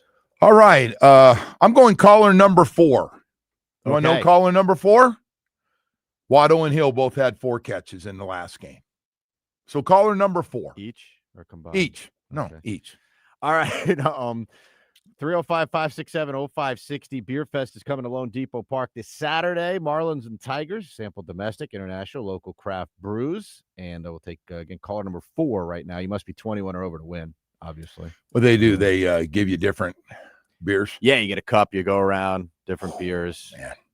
It's a nice way to spend your day. Yeah. We got a lot of stuff going on this weekend. College football, Busy pro weekend. football. Busy weekend. We've got Major League Baseball. Boy, that team is banged up, man. They're playing. You look, there's names. They're bringing everybody up right now and starting to show in the win-loss record here with so many guys injured. We're going to get all caught up. Hey, we got a special treat. He's going to be joining us, though, every Wednesday at 9 o'clock. Brian Baldinger, Odyssey NFL Insider, NFL Network, Baldy's breakdowns, the whole deal. He's been studying film, and you see him on TV a lot if you watch NFL Network. And so we'll have Baldy going to join us here in just a few minutes, getting right at 9 o'clock and get into everything, a little bit around the National Football League, as well as how this team bounces back. That's where I am right now. It's Wednesday, and I'm rebounding. What will the Miami Dolphins look like against the New England Patriots? Feel like you know the Patriots team, probably, right? We saw their quarterback down here as a rookie last year. I thought he's pretty good. Their team was not very good. It's much improved. They lost week 1 at home, and now we'll be coming down here. Really good in some positions, a little shaky in others, and so we'll find out what it's going to look like. I am really curious to see energy level, game plan, and everything else for this game, and especially if you're looking at one guy, Tyreek Hill, and not Tyreek Hill, Tua Tagovailoa. Got to get those guys going. Got to get them going, and there's a lot of other stuff around it, and I don't know how when you got a distraction like an ex-wife accusing you of domestic violence. Whew, man. All right. Anyway, we've got more stuff to get to here this morning, so we'll get all caught up. We'll have Baldy join us here in just a few minutes. But first, before we do that, I want to tell you about Baptist Health South Florida. Hey, man, you know how this deal works. You're competitive, whatever sport it is, team or individual sports. You know how this works. Sooner or later, we all get injured. Same with our professional teams. And people ask me almost every day, I get, hey, Joe, where do the pros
Starting with the Canes, who return to practice today as they get set for their top 20 matchup with USF. Saturday's game kicks at 4:30 from Hard Rock and can be heard here on 104.3 WQIM with countdown to kickoff beginning at noon.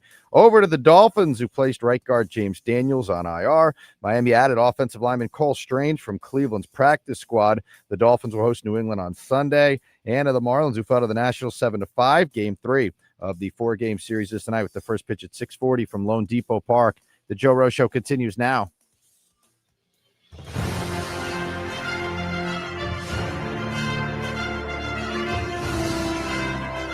And it is time to head out to the Toyota of Hollywood hotline. Shop over 2,000 Toyotas on sale at one location. Toyota of Hollywood on 441 between Hollywood and Sheridan. ToyotaofHollywood.com, where we are joined by Odyssey NFL insider Brian Baldinger, host of the Best Football Show podcast. Insider calls are brought to you by Nationwide. For your insurance and financial needs, Nationwide is on your side. Well, we're glad this guy's on our side. Brian Baldinger joins us right now, Woody. And Baldy, what a rough couple of days it's been here in South Florida, my man. Did you see that one coming? No, I didn't see, 30-0 in the third quarter, like it was, It was ugly. The turnovers were terrible, all of them. The lack of awareness on what Lou Anarumo was doing in the blitz game that you saw was awful. They played with, honestly, I guess it always starts, with the quarterback, but Tua he looked flummoxed from the very beginning. Yes. He didn't look good at all in any phase of the game. The first interception, he just sailed it on Tyreek. It was just, the lack of awareness on a blitz where he gets the ball knocked out of his hands. These things just snowballed, and then they got so far behind. It was just, the energy just completely went out of whatever they brought to that stadium. It was every phase. You're right. And coaching and players, you can imagine the heat that's on down here right now is nationally. You've heard everybody talk, and from your station as well as every other sports network is going after it pretty good for Chris and Mike, both GM and head coach, and Tua as well. Sometimes when you're so bad, it looks like the effort wasn't there. And that's how bad they were, because people are going, they just look like when they got off the bus, they were still like nobody had any caffeine in them or something.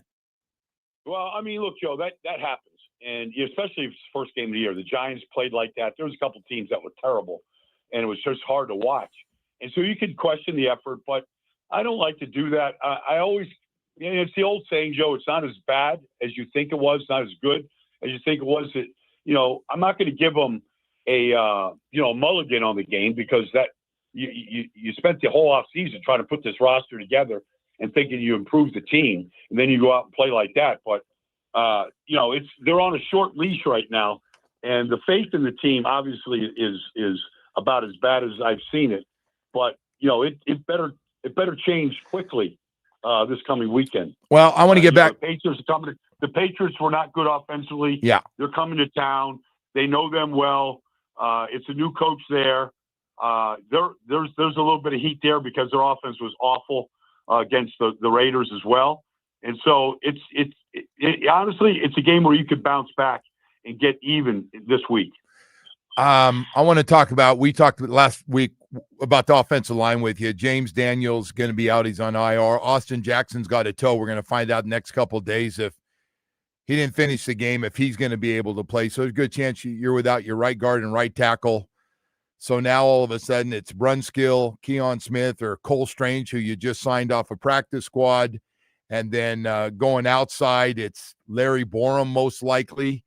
I don't think Kendall Lamb, they'll line up at right tackle. I don't think. How much you lose there against that really good defense, especially those guys up front for the Patriots? Well, this Harold Landry is a great player. He had 2 sacks the other day, against the Raiders. Whoever plays right tackle is going to have to deal with him. That's usually where he lines up.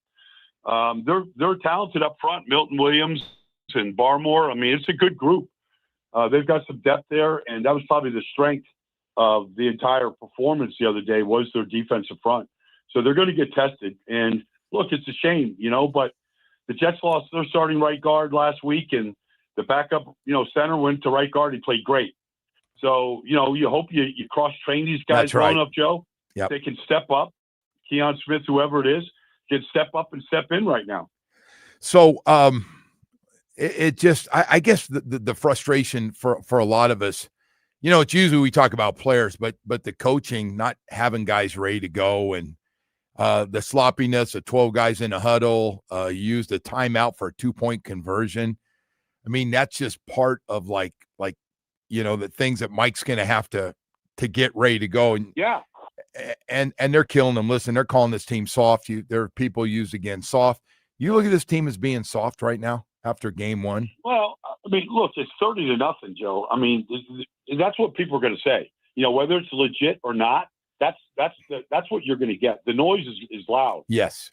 But honestly, first week, everybody I think goes into the first week, Joe, a little like cautiously optimistic. Like you think you're going to be good. You're not really sure. You haven't seen much. They haven't done a whole lot in preseason and these games and all that kind of stuff. But the one thing you hope is that the operation is clean. Plays get in, formations, like personnel groupings on and off the field. Like you just hope that the operation is clean, because there's really no excuse for that at all. Like that's just simple communication and understanding and preparation. It's just preparation. 2-point conversion, 12 in the huddle, that kind of stuff. That would irritate the heck out of me if I was the owner of a team. Oh, I think I think he's a little past that at that game and down in the locker room after the game. So Baldy, I got to ask this. Tyreek Hill has got so many parts. I literally could do about an hour with just Tyreek Hill. On top of everything else, you probably read the domestic violence allegations from his ex-wife, or soon-to-be ex-wife. She's not there yet, and what she's accusing him of. You know a little more about the NFL than I do. You think there's an investigation when we hear domestic violence, the league jumps in to check this out? Well, I don't know, Joe. That's a personal thing. The lawyers get involved, but yes. I mean, he has a history. There's a history there going back to college. The reason why he had to transfer from Oklahoma State, there is a history. And so it's not like it's a first offense or first accusation. And I don't want to get into, he said, she said, or anything else. No, I don't either. I don't know her at all. I agree with you on that. Yes. I don't know. So I don't want to, it's not for me to really say, but look, the league takes this stuff seriously. Yes. And it should. Society has to take it seriously. So I'm sure that whatever is going to be uncovered is going to be looked at under a microscope by the league. So on top of that, and I said there were some different parts, the Tyreek thing, he's had in 1 year since the Jacksonville game last year, he's had 130-plus yard reception. That, to me, I was watching him run before the game. He was out there. I think he went out on purpose, and he was running like he was running a track meet in warm-ups. And I just looked at my guys. I said, I never seen him run faster. He looks great. This could be the day. I just don't understand how our coaching staff and our quarterback can't get him the ball. I know there were some breakdowns, and he said there were some plays there, but we had breakdowns. We couldn't get it to him. But for that many games, it seems odd, Joe. Yes. I mean, when you can run like that, he had one catch of 20 yards, 21 yards the other day. It's the only time but they never really threw a go route to him down the field just to test those new corners. Xavier Howard's out there. They just signed him. They got all these guys that just put a Colt uniform on.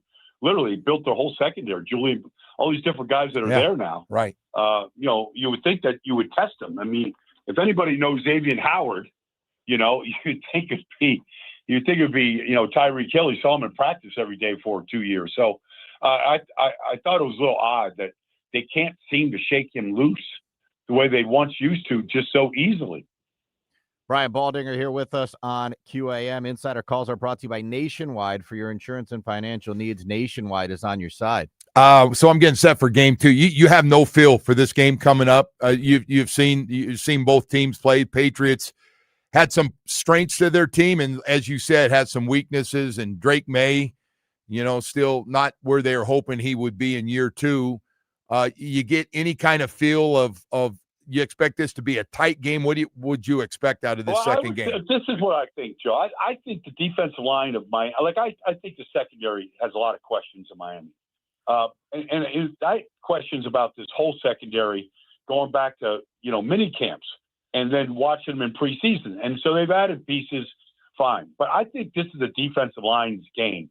Like Chubb and Phillips and Sealer, this is not a great offensive line. They've added some pieces. They got a rookie left tackle out there, but they struggled against the Raiders to be able to protect Drake May. And I didn't see a lot of explosive plays. There's Stephon Diggs out there. He didn't do anything in the game. Maybe this Butte is probably the best receiver right now.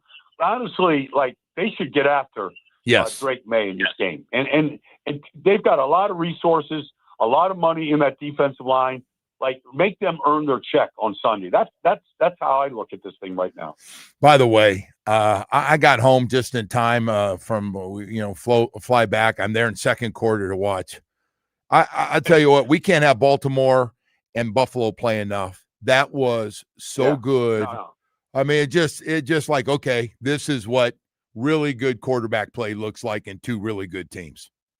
Well, Joe, as being in the booth every Sunday, when you get great quarterback play, you honestly just want to get out of the way and just be a fan and enjoy the game. And I think that's what everybody did on Sunday night. We kind of hope they see each other again in the playoffs and we get some kind of a shootout like that where, the feeling that you're never out of it, even down 40-25 in a fourth quarter of a game. That's only because the quarterback plays with elite confidence and swag. And that's how Josh Allen throws the football. He throws the ball where most guys wouldn't even attempt it. The touchdown throw to Dalton Kincaid against two safeties standing right on the goal line, and you split the post like that. I mean, maybe Danny Marino makes that throw. There's a couple guys in this league that say, I could do that. And Josh is one of them right now. Yeah, it was just incredible. So we go through week one with you. Of the teams, again, it's only 1 week, and like you said, a lot of guys didn't even play this preseason at all. But who do you like best? The most impressive team in both conferences for you? Well, I mean, look, Justin Herbert was awesome in Brazil, and that offense looked totally different. That passing game was they never threw the ball like that last year, so that was really, really impressive. To see what Baker Mayfield did with the rookie receiver against a good team on the road was he just continues to impress. And Tampa, they juggled the whole offensive line because of the loss of the left tackle, Tristan Wirfs. They took their starting center, put him at left tackle, took their left guard, put him at center, and juggled the whole thing. And you never knew the difference right there. So that was pretty impressive. And then to see what J.J. McCarthy did in the fourth quarter, Joe, everybody hopes their rookie or young quarterback can play like that. To come from behind like they did in the fourth quarter and engineer 3 touchdown passes and 3 touchdowns. That was really impressive. Green Bay's defense was outrageous. Hey, by the way, I was going to say Green Bay. My God, Green Bay it was like, wow, that's Detroit. That was impressive. And the guy they added, I mean, I forgot how fast he just different level. He didn't even get to play a nobody full game. like that, Joe. Nobody hunts quarterbacks like that guy, and he's happy to be there. He's in a good spot, and he only played 30 plays. So wait till you get him in shape here in a couple of weeks. You get him to October, and you're going to start turning him loose with that defensive coordinator and the talent that they have on that team. That was the number one offense in football. And they couldn't they couldn't run the ball. They couldn't do anything against them. Hey, real quickly, too, I'm curious, and only because we just played the Colts and they look so damn good with Daniel Jones and the game plan on both sides of the ball and their ability to run. The O-line looked great. Broncos go to the Colts. What do you think of the Colts? Well, I thought Daniel Jones played the best game I think I've ever seen him play. Wow. Okay. Shane Steichen really put together a game plan where it was honestly like paint by numbers. Joe, this is where the ball's going. This is the coverage, the predicted coverage. This is our route. Tyler Warren's going to be open, throw it to him. And it's kind of Michael Pittman is going to get behind right. The defense here in this cover 3, throw it to him. Like it looked like it was that simple. And Daniel Jones just followed the instructions. And he was excellent, just excellent on Sunday. All right, last thing, I'll let you run, Baldy. We love having you on here. Eagles at Kansas City, man. Here we go again. It's weird that Kansas City could be 0-2, and I don't know if I'm exaggerating too much by that. What do you think? Well, I mean, the Eagles didn't score a point, after the rain delay on Thursday night. I did a game for national radio, and they went 20 minutes without scoring a point. The quarterback is not going to turn the ball over. He's just not going to throw it into any coverage or try to make a great throw. And so they're a very conservative offense, and they shut down Saquon Barkley in that game. So if Kansas City could do similar things, the quarterback had no answer when Dallas did blitz. So, I don't know how aggressive they're going to get offensively in this game, but the key is Saquon. If they shut Saquon down, they can win this game. Hey, by the way, just the strange part of this Philadelphia team, they spent a lot of money like the Dolphins on those two wide receivers, and they basically had the night off. How long does that go before somebody says, hey, winning games is not enough, man, we need the ball? Well, Joe, when wide receivers don't get the ball, like you're up there in the booth, you can just see the body language. Yes. They just stop. Like they almost just shut it down. They walk off the field on a third down stop, and they walk on the field when the offense comes. Like they get disinterested in the game. They just do. And I'm not here to, but A.J. Brown wants to break the cornerback's will, but you got to throw him the ball. They threw it to him one time late in the fourth quarter. Yeah. And for a 9-yard out. Like that was it. Like you're not going to get, I don't care who you are at that position.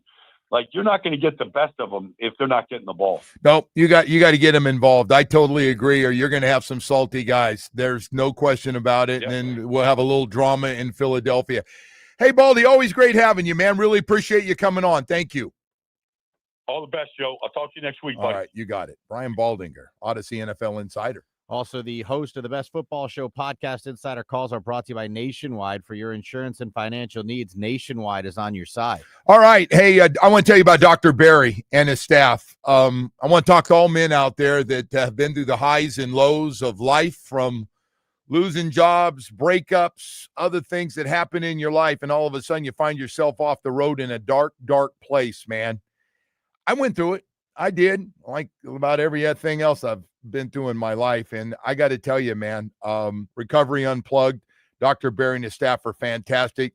Always talking about game changers on the field, but here's one for your mental health.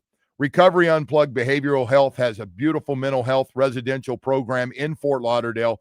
For 12 years, they've helped over 20,000 people heal, and expert clinical team and innovative treatments that they've put together, like the ketamine therapy for depression, anxiety, and trauma.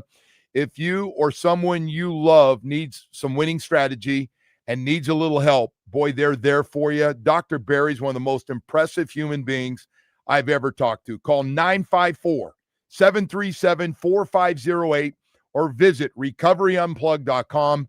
Everyone deserves a great season in life. Recovery Unplugged. Maybe it's your turn. Heal out loud. Sports lives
for joining us to talk a little bit. And boy, tell you what, folks, great start tomorrow night to the week. Washington at Green Bay.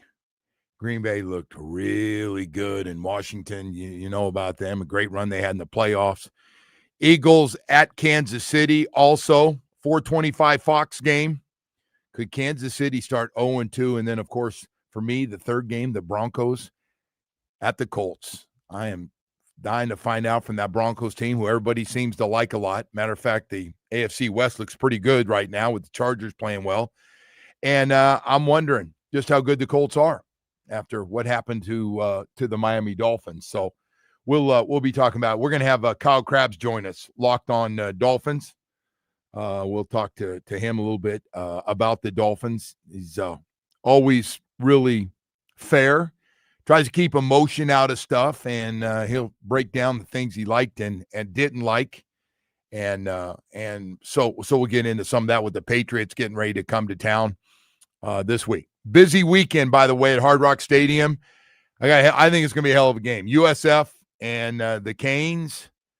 USF with a couple of impressive wins now, 18th in the country. And, of course, the Canes right there at the top. And so they'll play, and then Sunday, Dolphins, how do they bounce back? How do they bounce back after what just happened? What are they going to look like in game 2 against the New England Patriots? So anyway, we'll have all that for you and talk a lot more. We got a lot more stuff we'll be getting to as well tomorrow, but we're going to have Kyle Crabbs join us when we come back, so stay with us. Sports lives